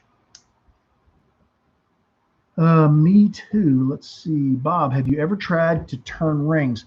When I first started turning, before I really got heavy into pins, I turned a couple of rings, and I just turned a ring, right? I really didn't get too much into size or anything like that. I still have them around somewhere. They were out of, it was a nylon material. I got a blob at work back then. I could get a blob. Now I can't. I asked the owner and he gave me one, and I turned a ring out of it, and it turned out okay. I had a little trouble polishing it because at the time I was new to turning. I didn't know how to handle resins, and I was using sandpaper, and I let it get too hot, and you know, there was a lot of problems with it. But I've turned them. I just haven't turned them recently, and I haven't really had a reason to. I know rings has become really popular lately. A lot of people are turning them, so I may have to give it a try sometime. Hi, Bob, just made some colored pencil pins based off.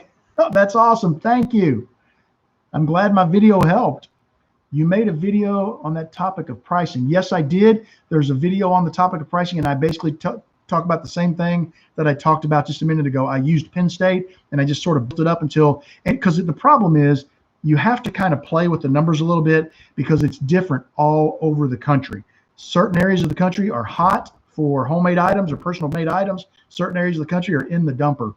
So you really got to kind of play with it. Why is Sierra kit your go-to kit? Because they're cheap, and because it's a single tube, and you know, you don't have to worry about making two tubes match. You can just turn one tube, and they're cheap. It's the cheapest single tube pen I can get. And then I buy some of the nicer quality kits, the Monarchs and the ones from Woodcraft. You know, if I want to dress up a pen a little bit, but I like them because they're cheap. They're about $5 a piece, I think. Let's see. Do you prefer to make your own chisel handle? I've never made a chisel handle. I just buy them. I just buy my chisels with handles on them. Excuse me. The Shakespeare kits are going for $26.99 and up, depending on finish and rollerball or fountain. Okay, thank you. I couldn't remember what I paid for that. I bought the kit and the bushings, and I think that's where I got my price from, maybe somewhere along those. I bought a lot from Chad at that show. Chad's a great guy, man. Chad Schimmel. Tell him I sent you. He's a good guy. Anytime you go somewhere that I recommend, tell them I sent you, because generally I send people to places I know, because I know you're going to get good quality service. You're going to get good customer service. You're going to get a good product at a good price. They're going to take good care of you, and they're personal friends of mine. So let them know I sent you, because it's good. Word of mouth is good. I do a lot of them. Bolt action with the deer. Yeah, I got out of the bolt action with the deer antler because I wore a face mask that had respirator to turn them. And that worked great. And then you leave your shop and all that dust settles. You come back in and you stir that dust up, and you don't have a mask on, and then you're breathing that dust. And the problem is that stuff's hard. It's bone. It's like a bone. It's hard to get out of your lungs. And if there's any bacteria on it, that bacteria is being inhaled and it's getting stuck in your lungs, and it can cause lung infections. It's nasty stuff. I got away from it. If you're going to use it, protect yourself. The best that you can is put as much into the lung protection as you can. Do a ton of cleanup, or turn in an open area like outdoors, so that you don't have to deal with all that dust, because, man, it's nasty. I just remembered that I have those kits that I made for you that I have to ship out. One with your logo on the cap. Oh, man. Thank you, Thomas. That's awesome. I'd forgotten about that, but thank you. Jody Kidd, hello. What are your thoughts on wood versus acrylics? I love them both. Wood is, in my mind, for the most part, easier to turn because if you've got a sharp tool, I can mow through some wood. But really, Alumilite, I love turning the acrylic style blanks. And I use acrylic as a general term. Acrylic is like soda, right? It's a generic term. There's polyester resin. There's Juma. There's so many different types. But I like it all. You know, I don't shy away from either. I think there's benefits to both. Dallas Summers, cool, thanks. I've done a Shakespeare before, but it's been a while. I haven't done one since last year. I bought it at the show last year in. I think I bought it at the show in Augusta last spring break. So it'd been well over a year now. But I think I got it from Chad down in Augusta. I've sent Chad lots of my money. That's easy to do. And Chad's more than happy to take it. He's a great guy. He's a great guy. I do mine outside. Good. That's great because then you're not going to deal with the dust after the fact. Antler is so messy, I have to have a very good ventilation and HEPA vac. Yes. And also protect your nose and your mouth. That's nasty stuff. Yeah. Ted, I tried your Play-Doh on the end of the tube when gluing the tube and worked great. Yeah, I love, some people use potato. Some people use wax. I like Play-Doh because it's cheap. I think that little can of Play-Doh costs like 50 cents at Walmart. And man, you can do a lot of pins for 50 cents. Let's see. How has the response been? You know, the response has been really good. I want to say thank you to everybody who's been checking out the podcast. It is so much fun to do. And I have such a good time. Mike's a great guy. He's a good friend of mine. We've been friends for a long time. And I didn't really know Rebecca. Mike kind of had some acquaintance with her. But man, she is just so much fun because she likes to have a good time. And she knows so many people. That's why we've had some great guests on the show and have some awesome guests lined up for you because Rebecca has some sweet hookups. And it's just, they're fun people. I love them both. I hope someday the three of us can get together in a room and meet and do our podcast. Now, Mike and I get together because he just lives about an hour and a half from me. So we can get together anytime. But Rebecca is pretty far away. But thank you for asking. It's awesome. I love the podcast.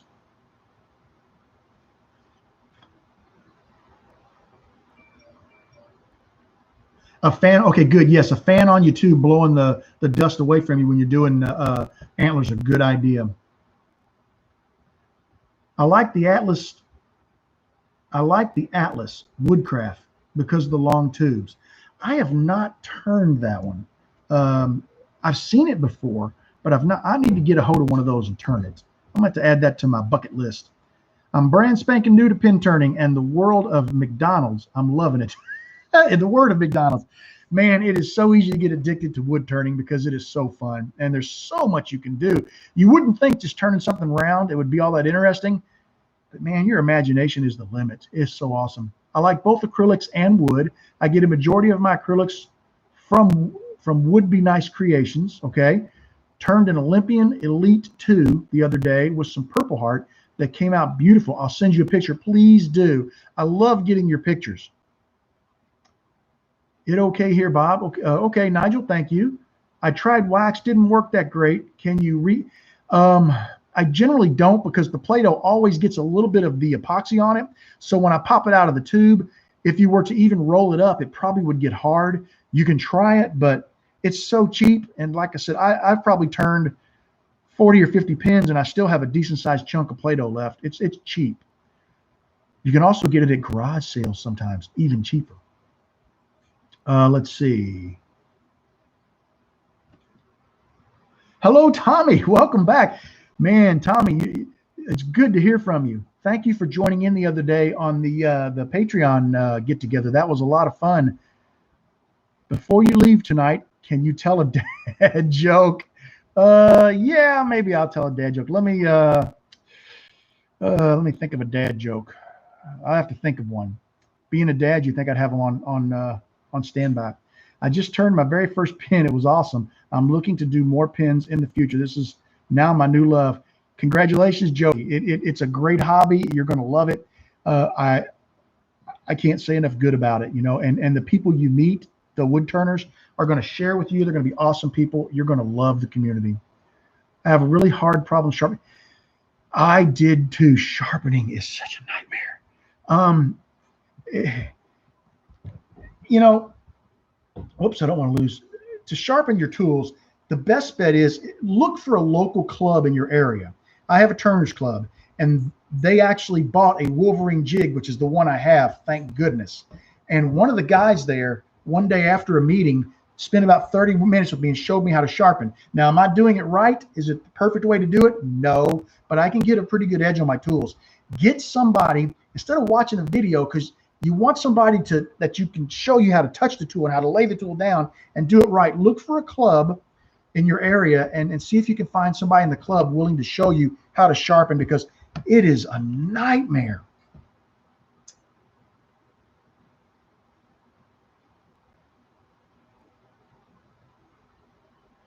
That Play-Doh trick is slick. Thank you. I love that trick. Hey, Tommy, Jody Kidd is saying hello. Edward Hood, we like the Lavici by Buford Inc. Donating to Turner's Warehouse. Another, I haven't turned that pin kit, but that is the Lychee by Buford Inc. That's a pin kit, right? If I remember correctly. I love wood turning. Has been a woodworker for a long time. Only started wood turning a few years ago. Love to incorporate. And you guys should see some of the stuff Tommy's doing, some of the pepper mills. He showed us some. They're amazing, Tommy. My kit love is the new blade click from Berea Hardwoods. That's one I haven't turned either. I'll have to look up that one. I don't even know what that is. Just started turning pins. I'm 81 years young and have turned a pin for the first time. Very enjoyable. I was a mechanic and teacher for over 50 years. Well, congratulations, John. It's a great hobby to get into, and now all of the money you had saved for retirement is going to get spent on pin kits. That's the way it goes, man. Tommy Stratton, what's the giraffe's favorite fruit? Nectarine. Oh, Tommy, good one. I've been turning for 5 years, and I'm still learning. You know, you never stop. Never stop learning, because there's so much to learn. And if you're open to learning, you're going to become better every single time you turn. Bob, we would love to see you at the Mad. That's the one in Louisiana. I thought about going to that one this year. I got Jeff. I don't know if you're the one who invited me. I talked to my wife about it, and I was thinking about going. And then, of course, the world turned upside down. So maybe next year we might be able to work something out. It just depends on what's going on, because all of the projects I had to do this year got pushed off till next year, plus the projects that were coming next year. So I don't know what I'm going to look like, but I would love to get down to the Mad Pin Gathering. I really enjoy the ease of carbide tools with replaceable bits. I use the Easy Wood tools. You can also sharpen. They're good tools. Easy Wood are great tools. I don't use carbide too much, because when you turn, right, you generally got your handle down into your hip, and then you're angling your tool, right? I know this is hard to see. With a carbide, you go straight in. So I go straight in, I start turning with the carbide, and then all of a sudden my muscle memory kicks in. I start dropping the tail end of that tool to my hip. Boom, I blow that blank up. Gets me every time. I get so frustrated. And I've got several Easy Wood tools, and they were not cheap. I bought them, and they're nice, but man, I just can't I can't get used to it. But carbide's awesome if you can get used to using it. I just have that muscle memory for high-speed steel. Hello from the Grind Wood Shop. Hello, Michael Watts. Thanks for the kind word. Hey, anytime, Tommy. You deserve it, man. You're doing some fantastic work there. Beautiful, beautiful work. Have you heard of the pin paradox? It doesn't matter how it's moving. It'll still be. Oh, not bad. I'm an 18-year-old college student. I have started turning pins, and it's certainly my new favorite hobby. And no kidding that you never stop learning. Around half my pins are failures. You know, fail, the word fail, I was always told stands for first attempt in learning. Think about how many times Alexander Graham Bell got the telephone wrong before he got it right. You know, you're going to learn from everything. And just anytime you screw something up, just continue to work on it. Try something that you've never tried before, because it's already gone. So why not finish turning that blank and, you know, try to do a bead or a cove or something else. And it just, yeah, just keep trying. And welcome to the hobby, man. Been turning for over 20 years. You are always learning. Yes, sir. Happy to report I got my resin this morning, so finally I can get back to making. Awesome. Yeah, the COVID was slowing Tommy down from getting his resin. Things aren't moving, man. I've got stuff that's on order that I've been waiting for months. I love turning the golf pin. I haven't turned that one. Have you heard of the Mid-Ohio Valley? It's not happening. Mid-Ohio Valley got canceled, unfortunately. But if you happen to be in the area, Jason Rose is going to have a get-together at his house. Some vendors are going to be there, and they're just going to break out the barbecue grills and sit around and relax and take it easy and have a good time. I'm not going to make it. That's about a 7-hour drive, so I don't think I'm going to go up for the barbecue. I would go up like the day before for the barbecue and then go to the show for 2 days, but I don't think I'll make that trip. What is the best wood turning machine or whatever it's called for me? Okay, Jody, that is a question I cannot answer because the best machine for you is different than the best machine for me. What I would say is decide on what you want to spend on a machine. And if you're looking to do small stuff like pens and things like that, a used machine is okay because smaller lathes you're not turning big stuff, so you're not putting a lot of stress on the bearings or the equipment. So look for a used lathe. I like jet machines. I like Ricon machines. There are a lot of good brands out there, but the best thing to do would be to join a club and to meet the people and to go to people's shops and turn on their machines. So that way, you know, I'm willing to spend X dollars and I've turned on these 3 machines, and of the 3, this is the one that I really liked, because that's how you find out the one that's best for you. No one can tell you, because you might like the Ricon, I like the Jet, you know, and you may end up buying a Nova and hate it. So it's a hard question to answer. The best is what's best for you. Yes, I can understand this frustration. I haven't used standard tools since high school wood shop. I've learned the carbide tools. You know, once you learn carbide, man, you can really turn. I've seen some beautiful stuff. Hello from Lexington, Kentucky. Hello, Jody. Lexington, man. That is close to my old stomping ground. I'm a Louisville boy. Steph, how are you, Steph? Nice pin, Bob. Have you turned it? I haven't turned any pins today. I've been making blanks today. I didn't have a lathe yet. I'm planning to get one. Best thing I can tell you is save some money and just shop around a little bit. Try a club, use a few lathes, decide what you like, and then you'll know how much money you've got to put back to be able to acquire a lathe that's going to work for you. That's a fantastic idea. Which idea was that? I don't recall. My dad used to say, it's not failure, it's just a prototype. That's right. That's exactly right. Hey, I just came back to say have a good night. Everybody take care. Good night, Chris. Have a great night. Tommy Stratton, when I use carbide negative rake tools when turning resin, a lot of people have talked about the negative rake carbide. I've never tried them, but I've heard so much about them, and it's all positive.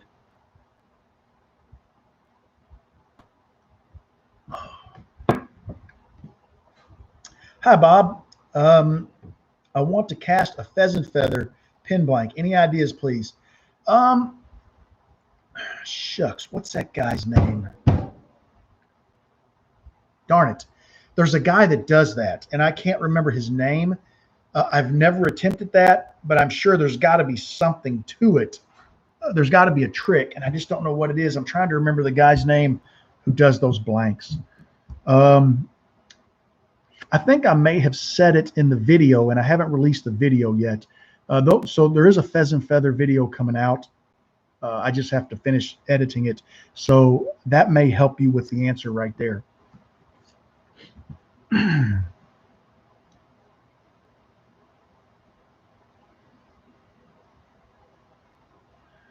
Jody, kids, I have been using the Harbor Freight lathe for 4 years and have had no issues with it. It's no diamond, but it's a beginner lathe.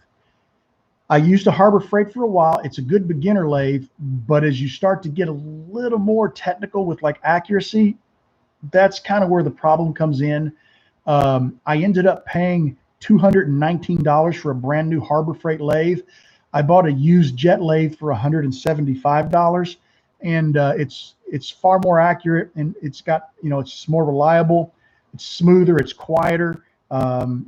So, you know, weigh that into it, because I actually wore out the bearings on my Harbor Freight lathe, probably turned 750, 800 pins and wore the bearings out on it. It's not, I mean, it's inexpensive. I'll give you that. I haven't failed. I've discovered 10,000 methods that don't work. That's true. Okay, sounds good. I'll look it up, my friend. Awesome. Tommy, let's see. I've heard you should never, let's see, wait a minute. There it is. Have you heard the cost of pies have skyrocketed in Jamaica? I guess that's the pirates of the Caribbean. Stop. That's terrible. I think it's awesome trying to fix the blank that you missed. Yeah, that's where you really learn. And that happened by accident. I screwed a blank up one time, and I thought I turned my camera off, and I didn't. I just kept right on, and I was talking to myself. And I do that sometime in the shop, say things out loud when I'm working. And I fixed the blank, right? And then I thought I turned the camera back on, which it was already on. So I had all that footage, and I just went on with the pen. And when I edited it, I watched the footage. I thought, this is pretty good. Somebody might like this. So I put it in a video, and people loved it. So now if I screw a blank up, I try to fix it in the video, because we're only human. We all do it. If somebody tells you they don't ever screw a blank up, don't believe them.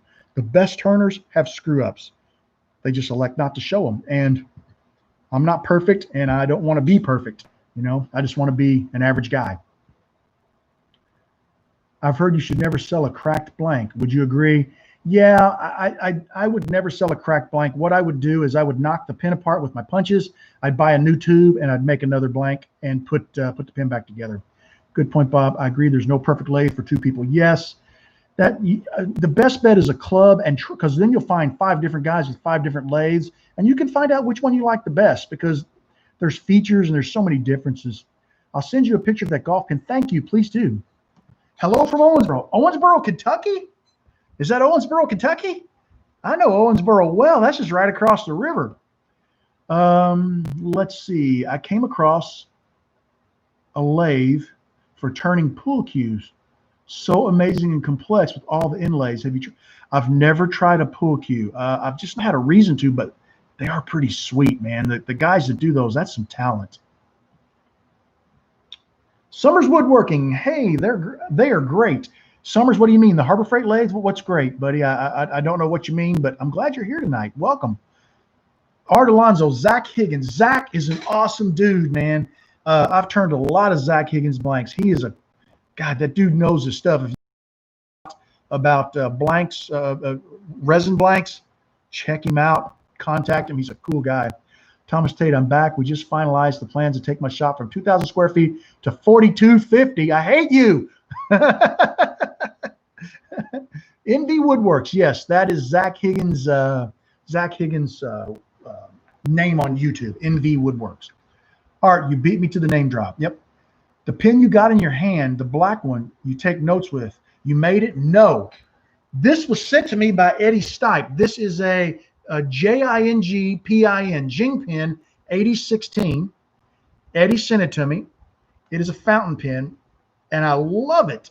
I love it. It's thin. It writes nice, and he sent it to me a couple weeks ago, and it's been my go-to pen for note taking. And I have about a dozen fountain pens on my desk. I need to do a video on cleaning them all, but this is the one I've been going to. I love how it writes. It's got a fine point, so I don't smear the ink with my hand, and it's heavy. It's all metal. I didn't make it. I wish I did. Let's see. The PNC just sent you a list of pen gatherings. Thank you, Bob. That's Bob Hayden. Bob's a good friend of mine. It'd be great to have a list of pen. I was told that Classic Nib, and it may have been Bob that told me, had all those listed on their website, all the pen gatherings that are coming up. And if I find out that's the case, I will publicize that, because next year I want to hit some of them, as many as I can. It depends on my project load. I'm quick with my thumbs. That's art. I don't think Zach cast pheasant feathers. No, he doesn't. But he is awesome if you want to learn about casting resins and the different casting methods. I used the Turncrafter, decent beginner's lathe. I had a Turncrafter for a while. It was a decent lathe. I used the Turncrafter, decent beginner's lathe as well. Oh, I just read that one. I've always told my kids the only way to fail is to quit trying. Very good point. That's the truth. Marla's Magic Feather Blanks from Classic Nib. Yes, that's the one. Go to classicnib.com and look up their feather blanks, and you will get the name of the people that make them. You can Google them and contact them to learn about the blanks. Thank you. I didn't even think about going to classic nib. That was the perfect solution. Two types of turners, those that have screwed up blanks and those that lie about it. Boy, I'm in the top category. I've screwed up a lot of blanks. What do you think of Laguna lathes? Are sweet. Love them. My favorite lathe, though, if I had unlimited funds and could have any lathe I want, I would probably have a robust Scout as a small lathe. All American made, killer lathe. Carl Jacobson is a distributor for them, but Bob don't have that kind of money. They're expensive, but that's what I would have. What do you think of Laguna? Laguna's awesome. Love Laguna tools. Negative rate, carbide tips. A lot of people are swearing by those Summers. Brian. A lot of people are swearing by those, Brian. I've not used one, but I've never heard anything bad about them. Owensboro, Kentucky. I'm in Newburgh quite a bit. Hope to join your Turners Club. You know, I'm a member of the club. I have not been in well over a year. I need to get back, and maybe once COVID clears, I will. I just got so busy with work. I've got a great job. I can't talk about it, you know, because non-disclosure and all that kind of stuff. I love my job, but my job keeps me very, very busy, and I don't have a lot of the time that I would like to have for the things that I love to do. So, but I got to take care of my family first, right? So, but yeah, that's cool, man. But yeah, if you do join the club, let me know, and I'll try to make one of the meetings. Marla Chastain, I think is her last name. Contacted her several times without return phone call. Oh, I'm sorry to hear that. There's also another guy that does it, and that's a great way to do it. Is to look on those stores and find the name of who makes them, and then contact them for advice. Check out their Facebook and their YouTube feeds. My friend Jack claims he can communicate with vegetables. Jack and the Beanstalk. Ha! Oh, that's a good one. Beautiful fountain pen. Let's see. Aside from turning fountain pens, my next favorite thing is writing with fountain. I'm really liking writing with fountain pens. There's just something, I don't know how to explain it. Something very mechanical about it. Something disconnected from technology, and I really like it.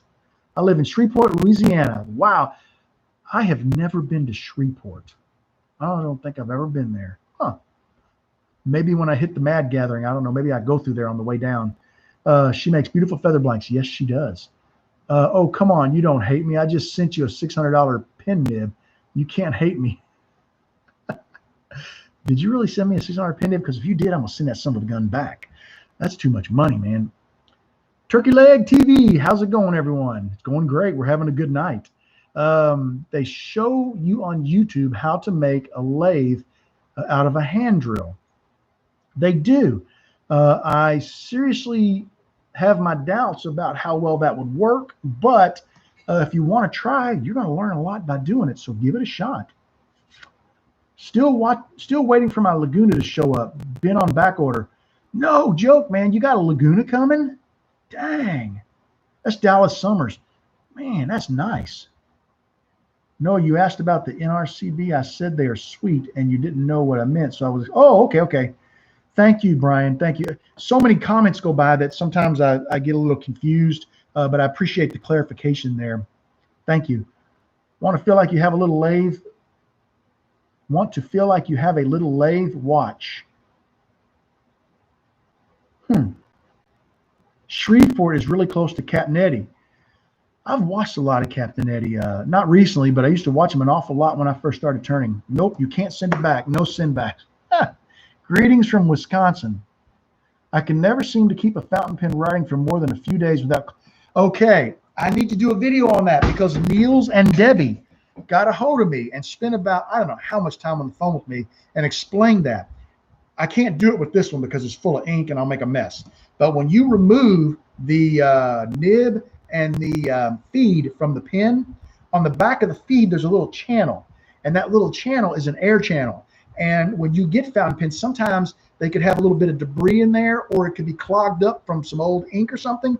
If you clean that out, it lets the air flow. The air has got to get up into the cartridge or the mechanism so that the ink can feed. So check that. I need to do a video on it. I've been meaning to. That's why I haven't cleaned my fountain pens, because I want to clean them and I want to check them all and I want to share that.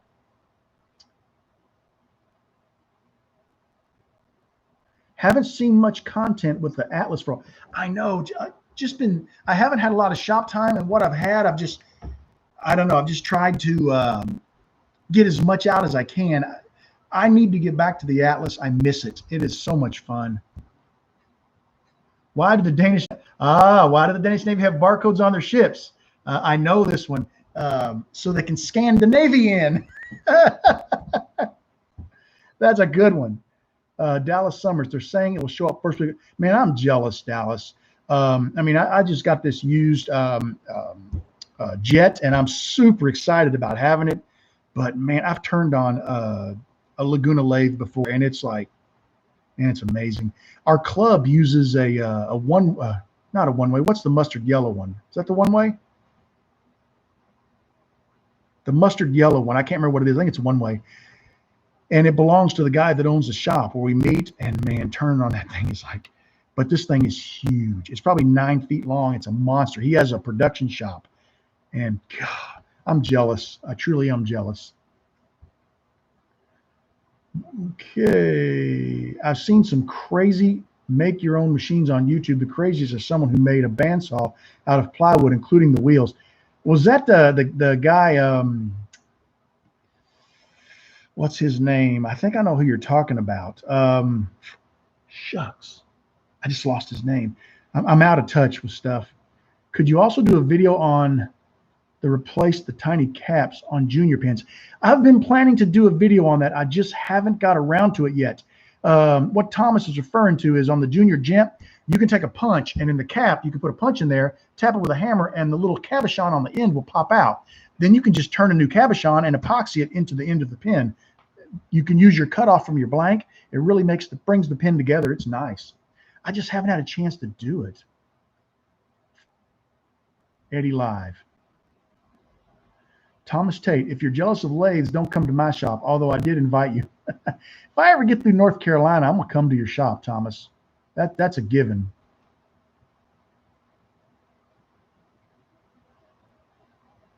Yeah, Brian, I had a problem with it earlier.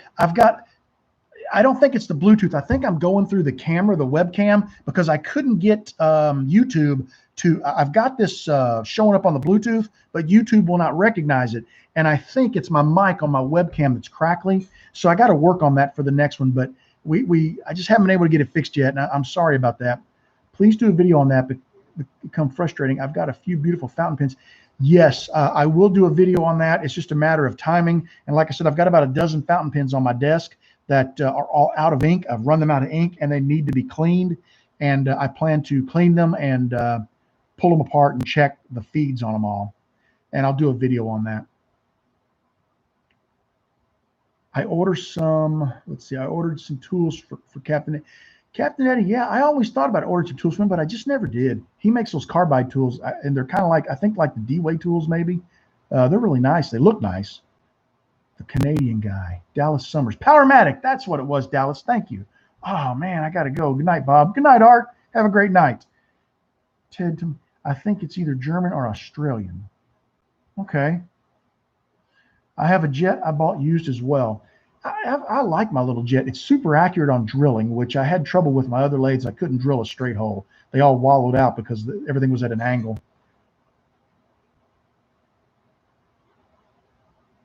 Hi, RJB. Love your videos. Just got a wind lathe. Looking forward to trying to make some resin eggs for my kids.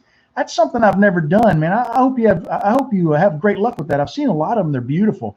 I saw there's a guy, Heath Knuckles, who used to take resin, and he would take a burl, and he would put the burl in a mold, and he would pour like a clear resin over it, but it might have like an orange tint. Then he would turn it into a sphere, which is similar to an egg, right? I mean, your egg shape is different, but he would make a sphere, and because of the tint, it would look like kind of an orange atmosphere. It would look like maybe the surface of Mars or something. It's really kind of cool. So that's going to be a cool idea. I hope you make some really cool stuff. Matthias Wandel, that's the guy the bandsaw guy. That guy's pretty dang smart. I think he was one of those guys that he was involved with BlackBerry in the beginning. And then he got out before BlackBerry got kind of crazy. He's like a super techie guy, man, super smart. Thank you for the information about casting pheasant feathers. Oh, well, hopefully we're able to get you in touch with somebody. I wish I could give you more information. I've just never done it. And I hate to give bad information. Your ink choice makes a big difference with clogging. Some inks. Yes, I've been reading that. I bought Sapphire Blue Twisby ink, which is, it's supposed to be a pretty decent ink. I've had good luck with it. I've got 2 pens that are clogging, but they were clogging before I started using that ink. And those are the ones that the Mathesons got a hold of me, Niels and Debbie from Classic Nib, and told me what to do. And I pulled one of the kits apart that I haven't made yet. It was a European, and it had debris in the channels. So that's why I want to wash them out, and I want to clean them up. And then I'm going to run a converter and a little bit of that Twisby, because that's good quality ink. And we're going to see how that works. Hey, did you know about my birdhouse challenge? 2 more weeks. Oh, I didn't know about that, man. Yeah, Brian, I am so out of touch with everything that's happening on the web. My video watch time has gone way down because my work time has gone way up, and I've been trying to squeak out shop time anytime I can get a few minutes. So, but I did not know about the birdhouse challenge. That's pretty cool. You guys should check that out, because Brian usually has some pretty good prizes he gets donated for the contest he puts on. They're usually pretty cool. So check him out. It's Summers Woodworking, and he's got a birdhouse challenge going on right now. So check it out. Yes, I think that's his name, Sean. Okay.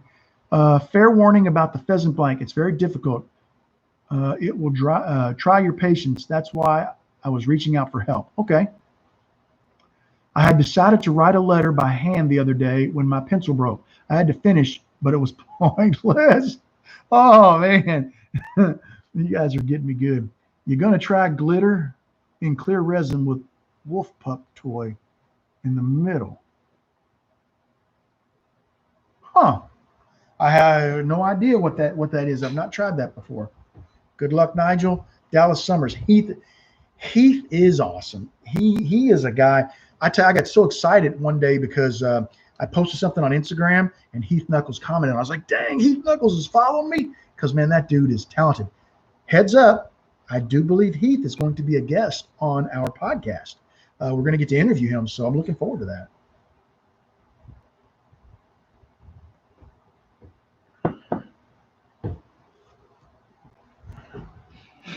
Let's see.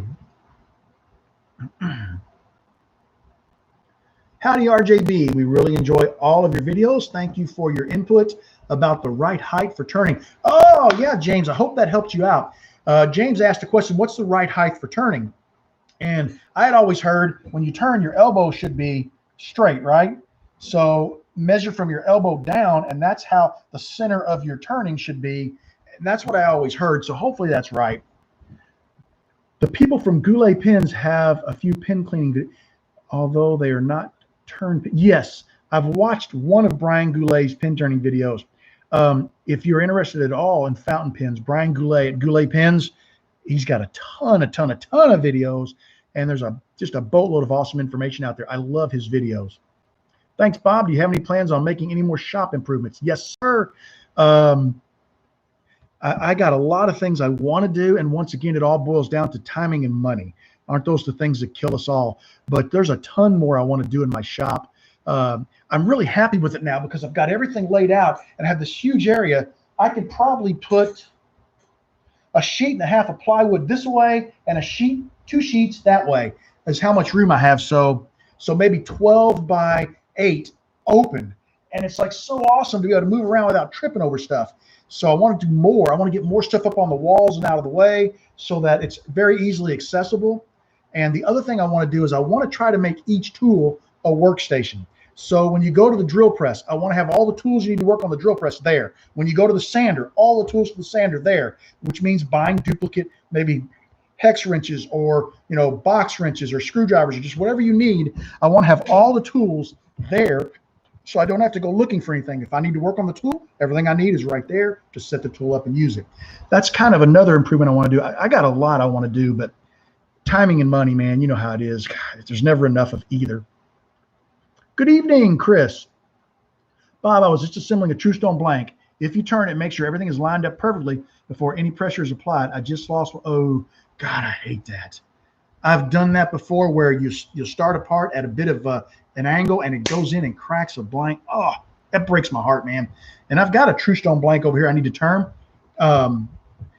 I've got 2 Omega pin kits, one roller ball, one fountain pen that I'm going to turn, and I've got 13 or 14 blanks over there, and I put a video together on my Patreon channel and asked those guys to choose the blanks they want me to turn. And there's Enlaced Acrolester, there's True Stone, there's Crosscut Burl. There's a bunch of stuff that's difficult to turn. And so you'll see that video when it comes out. They get to vote on it. They have voting rights, but you guys will see the video because it'll be on the normal channel. And I don't know what I'll be turning yet. I got a few days, you know, before I gave them 4 days to vote. Excuse me. Throat's getting dry. Bob, okay, that's a True Stone. Howdy, RJB. Thanks for your help with letting me know about how to. And this, they actually hit enter before it finished. Hopefully, James, hopefully you resend that comment because I lost part of it.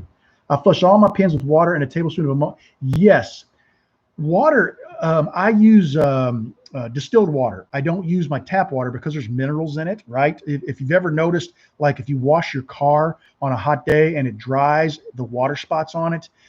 So I buy distilled water. It's cheap, 60, 70 cents a gallon.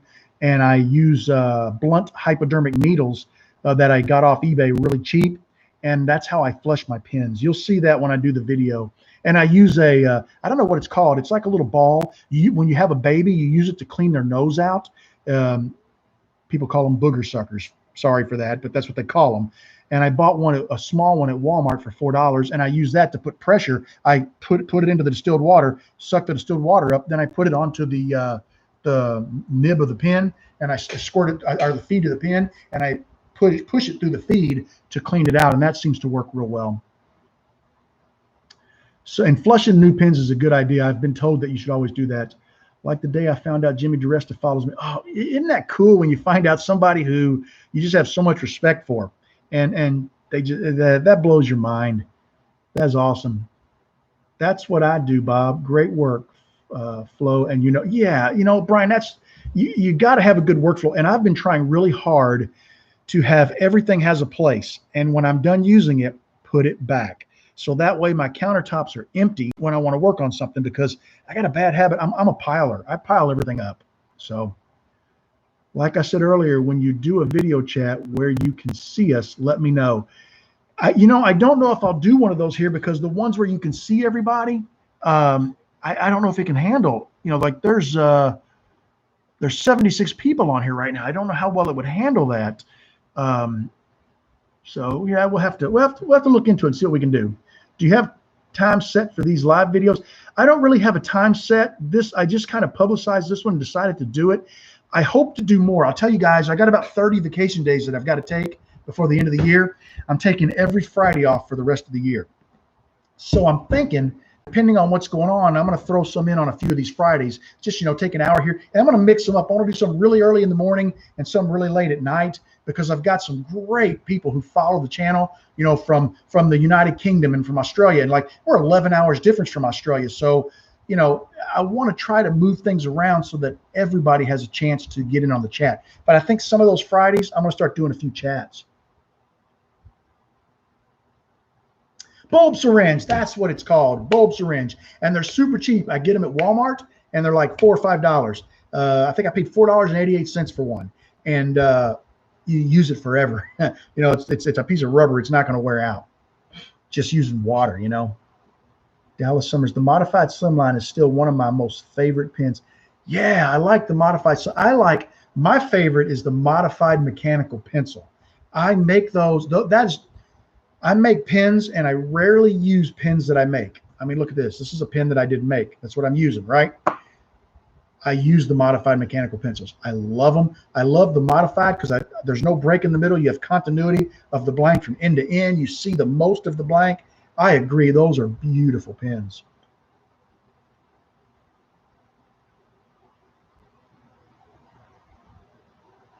It's midday. Yeah, I know, because Tommy Stridham was on a call yesterday. We had a call at 10:30 in the morning, I think it was.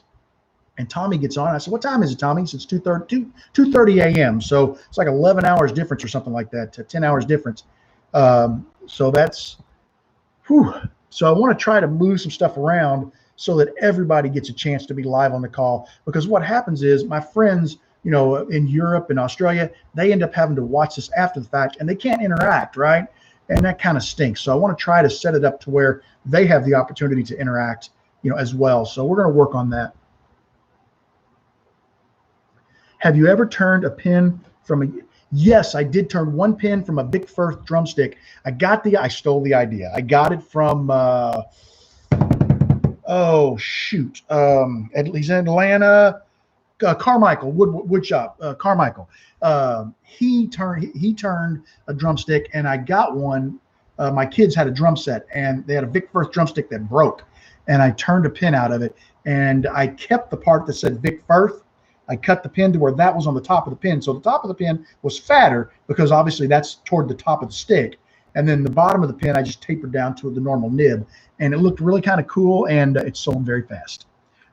Someone bought it for a drummer. That's when I used to sell my pins. I don't really sell anymore.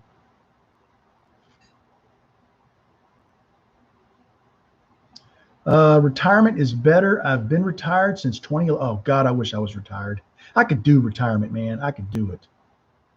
Windsor, Ontario, Canada, just outside Detroit, Michigan. It's 10:31 here. It's 9:30 here, so you guys are only an hour ahead of us. You're on Eastern time. That's not too bad. Ted, going to try my first modified pencil soon. Just bought some tubes. It is a lot of fun, man. Just take your time, you know, and just think through the process. It's not hard, and you're going to enjoy. You're going to enjoy it. You're going to learn so much. You're going to get ideas for other kits, right? You start getting all these ideas, and just acting on them is the tricky part, because time, but you're going to love it. Have you ever made a 30-06 shell casing pin? The answer is no, but I have a whole box of 30-06 that my son bought me, and that's one of the things I wanted to use. I bought collet chucks to hold them so that I could turn the primer out of it and be able to work with it. I just have not got around to it, but I want to. I want to turn one. My first turning was a mechanical pencil. Love it. Use it every day. God, I know I do too. I love turning mechanical pencils. I use them all the time for work and home, and I just love a mechanical pencil. And the modifieds they're fun because they look so beautiful. What kit did you use for the drumstick? Okay, sorry guys, it was a slimline. That was way back earlier in my earlier days, and I used a slimline kit. So nothing exciting there. Ciao, amigo. Bob, have a great evening. I'll talk to you soon. William, be sure to tell us when you do it at 3 a.m. so I can get on then, because I'm up at that time. I usually asleep right now, but I took a nap. Okay. Well, I hope if I can get on some kind, I don't really plan to have a regular schedule, but if I can get more regular with doing them, I hope to post them a day or two ahead of time so more people get a chance to see them. Sounds good to me. All right, cool, Rick. Thank you. All this talking makes me thirsty. Dang, that's good root beer. I love it. That's a great slogan. That's literally what it says. Dang, that's good root beer. It's butterscotch root beer, and that stuff is awesome. I love it. Love it. Tom, my modified slimlines have worked out great. I know, and they're so cool, and people freak out when they see them. They love them because it's just different, you know. Uh-oh, he's nearing the end of the dang. I know, it's getting, I got about one swig left. I can't talk about my day job. I have signed a whole bunch of non-disclosure agreements. I can't talk about it beyond that, except to say I love what I do, man. I absolutely love what I do. It's not easy. It's hard work. It's challenging work, but that's good. That makes the days go fast. But I cannot talk about what I do because I've signed non-disclosures. I got to leave it at that. What's your favorite kind of wood? Probably, I talked about this on the podcast. It's probably Bethlehem olive wood. I love olive wood. I love that. And then I had a buddy, Frederick from Frederick Jerry, who used to send me Masur birch. That Masur birch is gorgeous. I love it. Beautiful wood. I may have one piece around here somewhere. I need to dig it up and pull it out and use it for something because it's gorgeous. But that's probably, between those two, it's a toss-up. You could flip a coin and go either way. They're both gorgeous. Whatever happened to the LDPE imp that you turned? Yeah, that was turned. Was that LDPE or was that the one that I turned out of a the cone, the stuff that they make? Yeah, that's what it was. The LDPE was used to make cones, plastic cones for like highway work. I think that pin is over there. There's a bag of pins over there that I stuck in I wouldn't consider selling them. So I stuck them over there on my maker cart. And the idea is to knock them apart and use the parts. However, it's a slimline and I don't make a lot of those anymore. So I really haven't had a reason to do that yet. Show your, oh God, please. Tim, man, don't go there. You have a great rest of your evening. Appreciate the videos and the interaction. Thank you, Edward. You have a great evening too. I have used ink on a finished turn blank. Have you tried it? I haven't tried ink, but I tried RJBWoodturner dye. Now, the problem I got into is I turned it and I sanded it to, I don't know, 400 or 600. And then I tried to put the dye on and it was such finely sanded surface, the dye didn't penetrate. So if you're going to put dye on a surface, try it before you do the sanding so that it can soak in and then do your sanding. That's cool, though. That's a great idea. I haven't tried ink. We need to get your address to send you some bottle tops from here. And okay, I didn't come down to visit folks in Owensboro because of the virus. Okay, well, my address is in all of my videos. It's P.O. Box 114, Newburgh, Indiana, 47629. That is my mailing address. Have you ever turned Fordite? I have not. I've been intrigued by Fordite. I watched, the last time I watched somebody turn it was Carl Jacobson. He always worked, he worked on like that, worked at like that truck factory or whatever, and he had pieces of Fordite that he had collected, and I watched him turn some things out of it. I've never turned it, but I've always been intrigued by it, and I would love to turn it. Ink works great, especially if you use more than one. So that's not a bad idea. For dyeing a pen or for staining a pen, that I need to try that, because now that I've gotten into fountain pens, I have bottles of liquid ink. I only have one right now, sapphire blue, but I could see myself getting some reds and some greens and some different colors. So that's something I got to keep in the back of my mind. How did you give notice of the live chat? I caught this. Well, once again, this was short notice. About 5 or 6 hours ago, I just went out to YouTube and I did a post, and the post, it didn't have a video with it. It just was a text post that said, hey, there's going to be a live tonight. I got to find a better way to do that, to communicate, because, you know, I want to give everybody an opportunity to join in. So I just got to figure out the best way to communicate that. Mom said it's time to sign off. You have a good night. Well, tell Mama have a great night, and thanks for letting you come out and play today. Hey, take care, Eddie. Can you use the slimline tubes when you make the 30-06 pins? I don't remember if it's 7 millimeters. I think if you drill the primer out, you could push the 7 millimeter tube down into the 30-06 pin. I think that's the one you're supposed to use. Somewhere I got some notes I took on it. I had a guy walk me through it, and I just haven't done it yet. Thanks, Bob. Friend over tonight. We'll rewatch later. Okay, Mark, great. Enjoy your time with your good friend. Heading off. Thank you for all you do. Thank you, Ned. Thanks for hanging out with us tonight. I really appreciate it. Eli, what's the problem with slimline pen? There is no problem with slimline pen, except old Bob turned probably 2,000 of those slimline pens, and I've burned out on them. I'm just totally burned out on them. There's not a problem with them. They're a great pen, especially for new turners to learn on, because they're inexpensive. So if you burn one, you're only out a couple of bucks. It's just I'm getting to the point where I turn so many Sierras, I'm getting burned out on the Sierras. So you know, I may need to be changing from those too. You just turn too many of them. Other than that, there's no problem with them.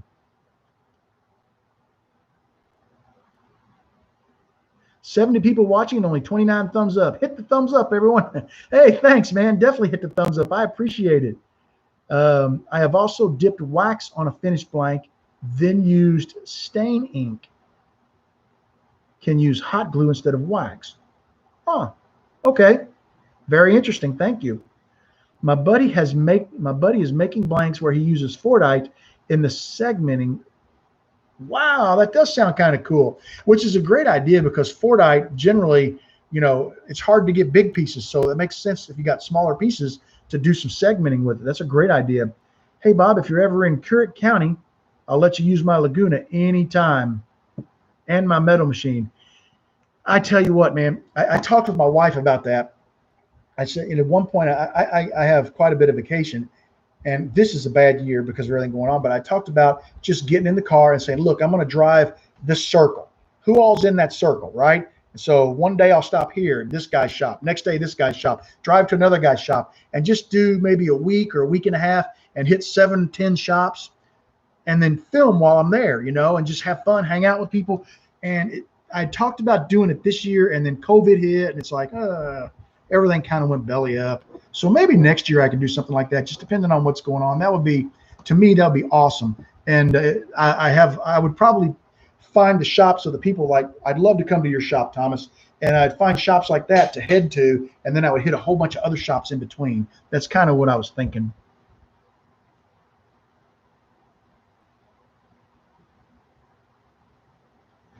Well, yeah, a lot of people don't like the slimline kit.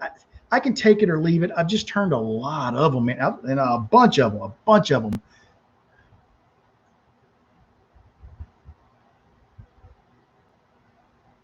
Yeah, Dallas, send me a blank. I'll make a video out of it. I may not make a video out of it right away because if you saw the blanks I have in this shop, it takes a while to kind of work through stuff. But yeah, I'll turn one of your blanks, man. That'd be cool. Hey, Bob, if you, okay, oh, I've already seen that one. Did you get your car working? No, I did not. The car is still at the shop. They actually put a new computer in it. Didn't help. They brought a brand new section of code and formatted and reloaded the computer. It's still not working. They have the Jeep engineers or Chrysler engineers working on it because there's something in the code they need to modify, and you can't just go in and modify that because it can make it dangerous for your vehicle, you know, if something's not done right. So they are working to modify the code to reload the computer to fix the problem. I don't know what it's going to cost me. And I'm a little bit scared about that because it's been in the shop for like 36, 37 days. Hi, Bob. Currently use Jet Mini Lathe and have boiled the vibration when it turning to the headstock. Have you run across this problem? Okay, there's a typo in there. Vibration. The only issue I have is not really vibration, but the little handle that you push down to put the tension on the motor. I get a noise. And what I do is I put a piece of wood under it, and then I jam a shim under there so that I can tap it in. I don't want to take the lathe off the table, but I want to put enough pressure under it to where it stops that vibration. So, or it's not a vibration, but it's a noise. And I attribute that to wear because the lathe is used. But that's the only issue I've had with it. No vibration yet, thank goodness. Have you used my Carta blanks? I've used 1 or 2 micarta blanks a while back. Haven't turned many of them in my time, but I have turned 1 or 2. Tried to make one time, but I didn't do too good at it. Lisa, thanks for reading the questions out loud, Bob. It makes us easier to watch. Well, you're welcome, Lisa. I know, and you know the weird thing, when you do these, I really wish all these questions would go into the comments section, because when people go back to watch this later, they can't see all these questions that are coming up. And I really, and YouTube doesn't transfer those over, and I don't know why. Thomas Tate, I'll take you on a tour of the Outer Banks. My family used to own over 2 million acres until my uncle lost it all in a poker game. We still own the land that the Wright brothers memorial is on. Wow, that would be kind of cool, Thomas. I'd like to see that. I'm kind of a history buff. Sorry, I missed about 10 minutes. Someone just tried to get in my shed. Oh my God. Wow, that's crazy. Well, I hope you chased them off. Man, I tell you what, that's something I don't have much respect for, is people stealing from other people. I just don't have any respect for that. Okay, we're done with the hard stuff. Time to go back to water.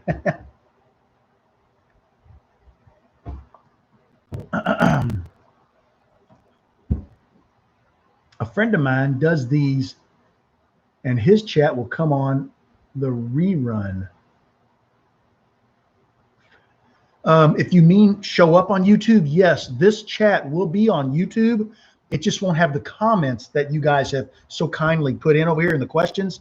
And I wish that it would so people could follow along. They don't include those. But this will, when I'm done, I'll tell it to upload to YouTube, and it'll be available for people to rewatch anytime they want. Sorry, Nigel, I was curious. Oh, okay. I don't know what happened there.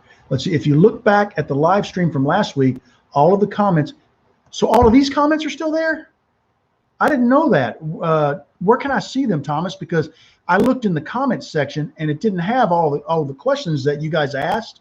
Is there another place I can find those? Because I'd like to go back and look at them and make sure, because sometimes I don't have time to write everything down, but some of the comments give me great ideas. Like the idea tonight about mixing liquid dye with your epoxy when you want to put it in, put a tube in a blank and hide the tube. That's a great idea. And I'd like to cull those out. I'd like to go back through them and mine the good data out of them. Blue Knight, yes. Yep, all of them. I'll be a son of a gun. It's called a live chat replay. Wow, I didn't know that. I got to write that down because I want to look that up. Hang on, live chat replay.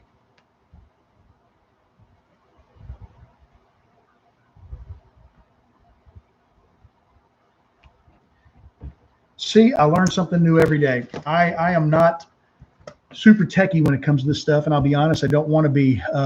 I'm trying to simplify my life. As you get older, you appreciate simplification. So let's see. Ooh. Live chat replay. Let's see. It falls in the chat window like it is now. Huh. Well, I'm going to check that out. You can guarantee it. And you can skip to the end to see the entire transcript of everything, or you can view it as they come in. I like that because I can slip to the end, I can pause it, and then I can scroll through the comments, because I like to go through them and see what people have said, because I get great ideas, man. I learn as much from you guys as you learn from me. I probably learn more from you. Okay. I have my buddy make you a $4. Oh, that would be awesome, Dallas. That would be incredible. And if he sells them, I'll give him a shout out. So maybe I can send a few people his way. Do you have a preference on the style? They come tubed up completely. Right now, I have a couple of nice Monarch kits. So 27/64 tubes, like the Sierra style or the Monarch or the Wall Street style. That'd be perfect because I have some really sweet kits. I got those from Classic Nib. I get all my junk. I get a ton of junk from Classic Nib. I love those guys. Thank you. Thank you so much. Or as they came in, what is the best thing you have learned through the trial and error? Oh my gosh, the best thing. I don't know that I can pick one. I've learned so many good things. Things like you guys have seen me where I'll put a bushing in the end of my tube when I press a part in to keep from crushing the tube. I've learned little things like that over the years because I've damaged so many pins, and I thought, what can I do to fix this? And things like that, they just kind of come to your mind. You think, well, what if I did this? Sometimes it works, sometimes it doesn't. I don't think I could pick just one thing, but I've picked up so many tips, and I try to share them as soon as I get them because I love sharing tips and helping people out. Need to go. Thanks for the show, Bob. Steven, thanks for hanging out with us tonight, man. Still waiting to see the pink ivory blank turn so I can order the same pin kit for myself. Pink ivory. Okay. I have turned pink ivory. I don't know that I turned it for a video, though. Pink ivory turns like a dream. I'll have to dig around and see.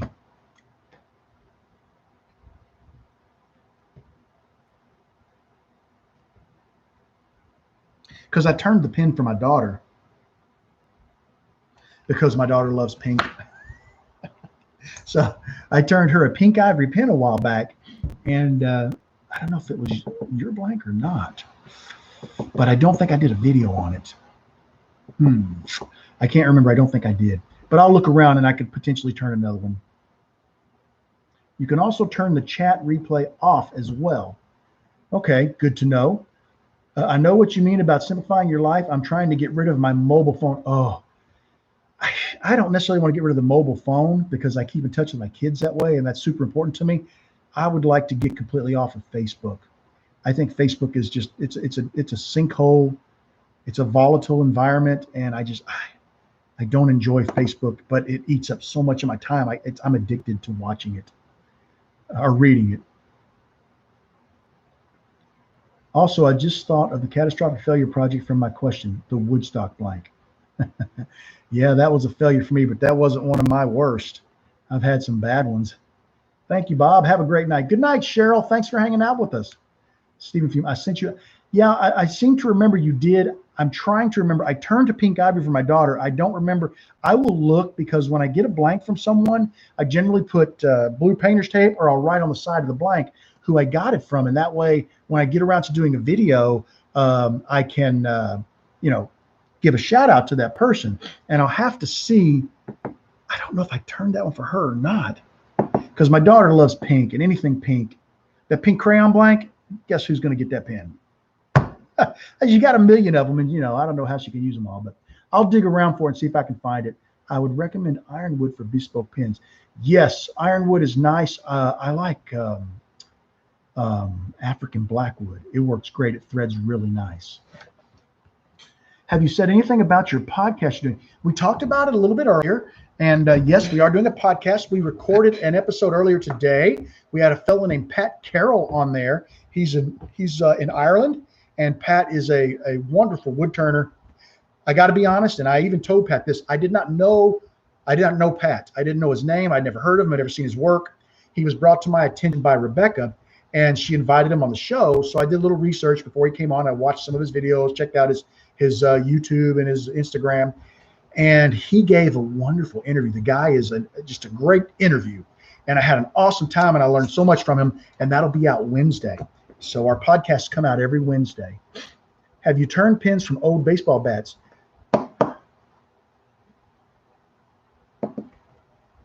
I don't know that I've ever turned an old pin out of an old ash baseball bat. I don't know that I have. I'm thinking, but I just don't think that I have. I can't say yes to that.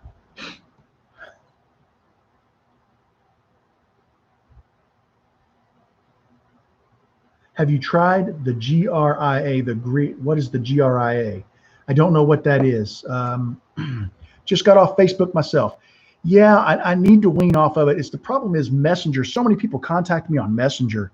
And then a lot of the shows, the pin shows, that's where their information comes out at. And that's why I've stayed on. And I just find myself, you get those notes every week. Oh, you spent, X hours on the phone. And I look at it, I think, man, that was mostly on Facebook. And I got nothing out of it. And you get aggravated because people are mean on Facebook. They're ornery. And I just don't like mean people. Good evening. Good evening. Hello, Chris. You showed us the pink pin on a video that you made when you turned a pin for your wife. Did I? I might have. I'll have to go back and look through the videos and see what I can find because I didn't think I recorded that one, but I've made so many videos. I don't remember them all. I hate to say that, but I don't. Never been on Facebook, got rid of Instagram. I like Instagram. I do like Instagram. I don't use Twitter. I have a Twitter account, but I don't use it. Have you tried giraffe? Yeah, well, I've turned the giraffe blanks from KD Custom Creations, and I've got one over here on the table that is one that people are voting on right now that could become part of an Omega pin kit, the blank for a kit. I haven't tallied the votes yet. They're pretty cool blanks, though. I just turned one not too long ago. It was kind of purple with white, white in it. Got to go, Bob. Thank you, Norm. Have a great night. Thomas Tate. Recently, I've been trying to get away from it, but my business is on there. I know. If you work through Facebook, it's tough to get off.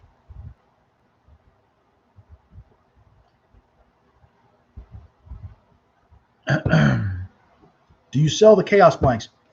Dallas, I do sell the chaos blanks, and I have a few here. What I'll do is you send me one of those blanks and I'll trade you, man. I'll send you a chaos blank. I've got about a dozen or so of them in the shop, and I will trade you straight up for one of them Fordite blanks if you want one, man.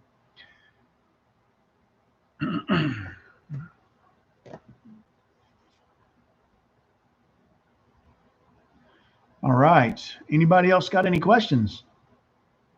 Starting to slow down a little bit. Might be time to start thinking about going in and cooling off because it's hot. I don't have my air conditioner on tonight. I just got a fan blowing on me, and it's hot out here tonight.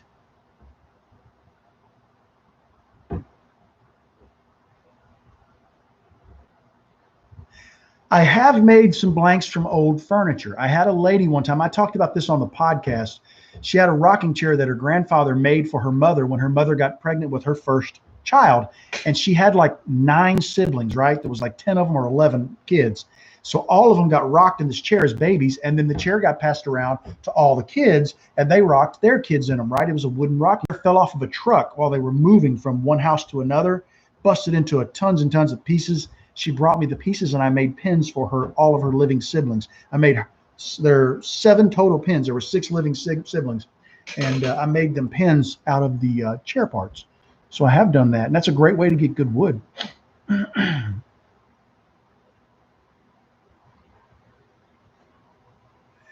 I've thought about it. The tricky part is if you do a pin giveaway, how would you do it? Because there's 64 people on right now, and how do I know which 64 that is? It gets a little tricky. I don't know. We'll see. I might be able to do something. I just have to figure out how. That's the tricky part. And the other thing is, too, if the word gets out that you're going to do something like that, then you get a lot of the people who are just, you get the people who just want to jump in and just say a bunch of nasty stuff and just be childish. And so you got to be careful with stuff like that. This is a question my fiance wanted to ask about all of the pins you've made. Which is your favorite? I got a couple I like. One of them, and its ugliest sin, is I made a blank out of latex paint.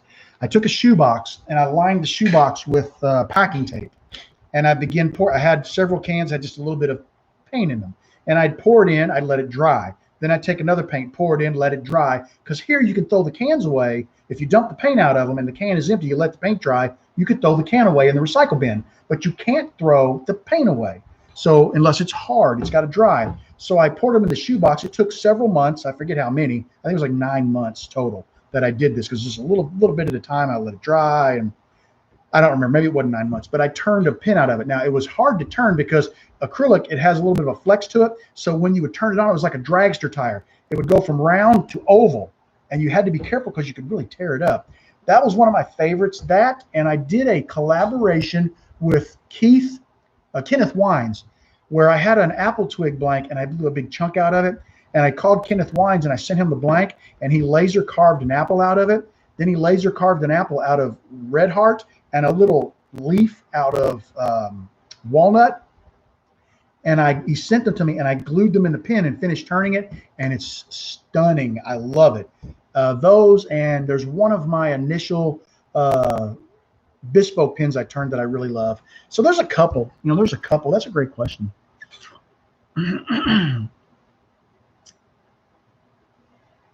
Make a lightsaber. That would be cool. That would be so cool. By the way, what time is it there where you are? It is 10 o'clock on the dot right now, Nigel. John, I've made those, and they are tons of fun. Yeah, the lightsabers, it sounds like it will be fun. Sounds like a deal to me. Okay, Dallas, we're on, man. My favorite is the next pin. Yeah, really. I mean, they're all awesome. They're all awesome. John Hayes. Oh, okay, cool. Thomas, do you have a tutorial? What do you recommend to turn after the slim line? If you want to step your game up, it depends. Do you want to just nominally move up? You don't want to spend a lot of money? Because I used to turn the classics. You can get into basic Sierras for about $4 or $5. But if you want to say, hey, I'm game, let's turn anything. Because if you can turn a slim line, you pretty well can turn anything. You could jump up. Some of the pins like the Navigator or the Junior Gent, those are great to turn.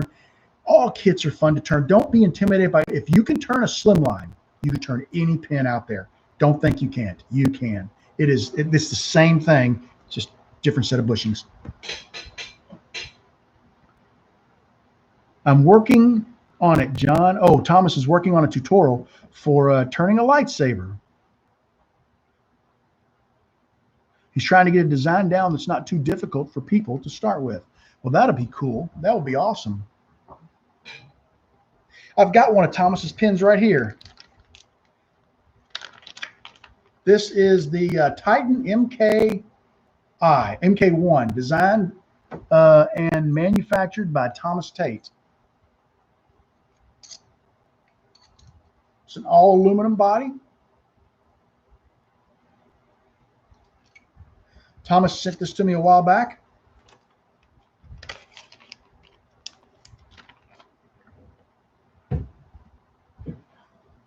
I get more inspiration from the blank design than the kit. That's true. And honestly, the blank makes the kit, right? That's the hardest part. Blanks, that's the creativity. The kit's already done. I mean, unless you're doing bespoke pins or you're building your own everything, the inspiration does really, for me, come from the blank as well. Then it just makes the kit. The right mating of a blank to a kit. You could take a basic kit and make it incredible. Lightsabers have so many shapes for hilts. Yeah, I tell you what, if you get into making something like lightsabers and you follow the Star Wars trilogies or whatever you want to call them anymore, yeah, there's a ton of different designs, and guys take that serious. Yes, they do, and Bob has actually seen one of them that I've made. Yeah, it's been a long time. I don't remember a lot about it, but I remember you sent me. I probably still have the photo if I was to go out and look at Facebook Messenger, because I think that's where you sent it to me. Glow in the dark would be great for a pen if you're writing at night. Yes, it would. That pin's great. Can I turn it on a wood lathe? You'll have to ask. It was turned on a metal lathe. I know that. You'll have to ask Thomas Tate about that. He's the guy that designed and built the pen. I do believe he did the whole thing on his metal lathe. Now, you can turn aluminum on a wood lathe. It's a little bit sketchy, though. I mean, I've done it, and what I've done is I've turned mandrels for my bespoke pens on my wood lathe before I had a metal lathe, and usually you use carbide tools, and you can do it. It's just a little sketch. But that's just it. I mean, if you get into turning bespoke pens, you can make anything you want. You could take any type of a material and make just an incredible pen. The design is yours, and you can make something nobody's ever seen before.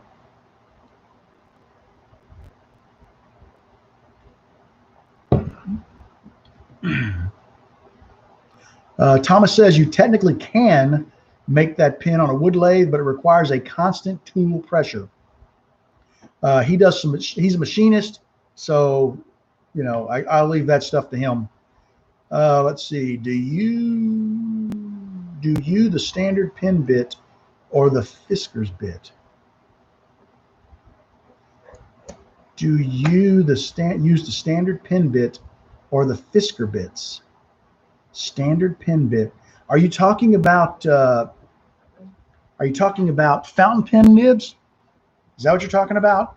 Because I've been using Yovo. This is a Yovo F nib. It's a Yovo number 6 F nib, so it's fine. And this is what I've been using. I've got some stuff that I'm testing, but I don't know what a Fisker bit is. I'm not sure what that is. I've turned pins from a maple dresser, oak deacon's bench, and now working on graduation gifts from a high school. Yes. Now that you mention that,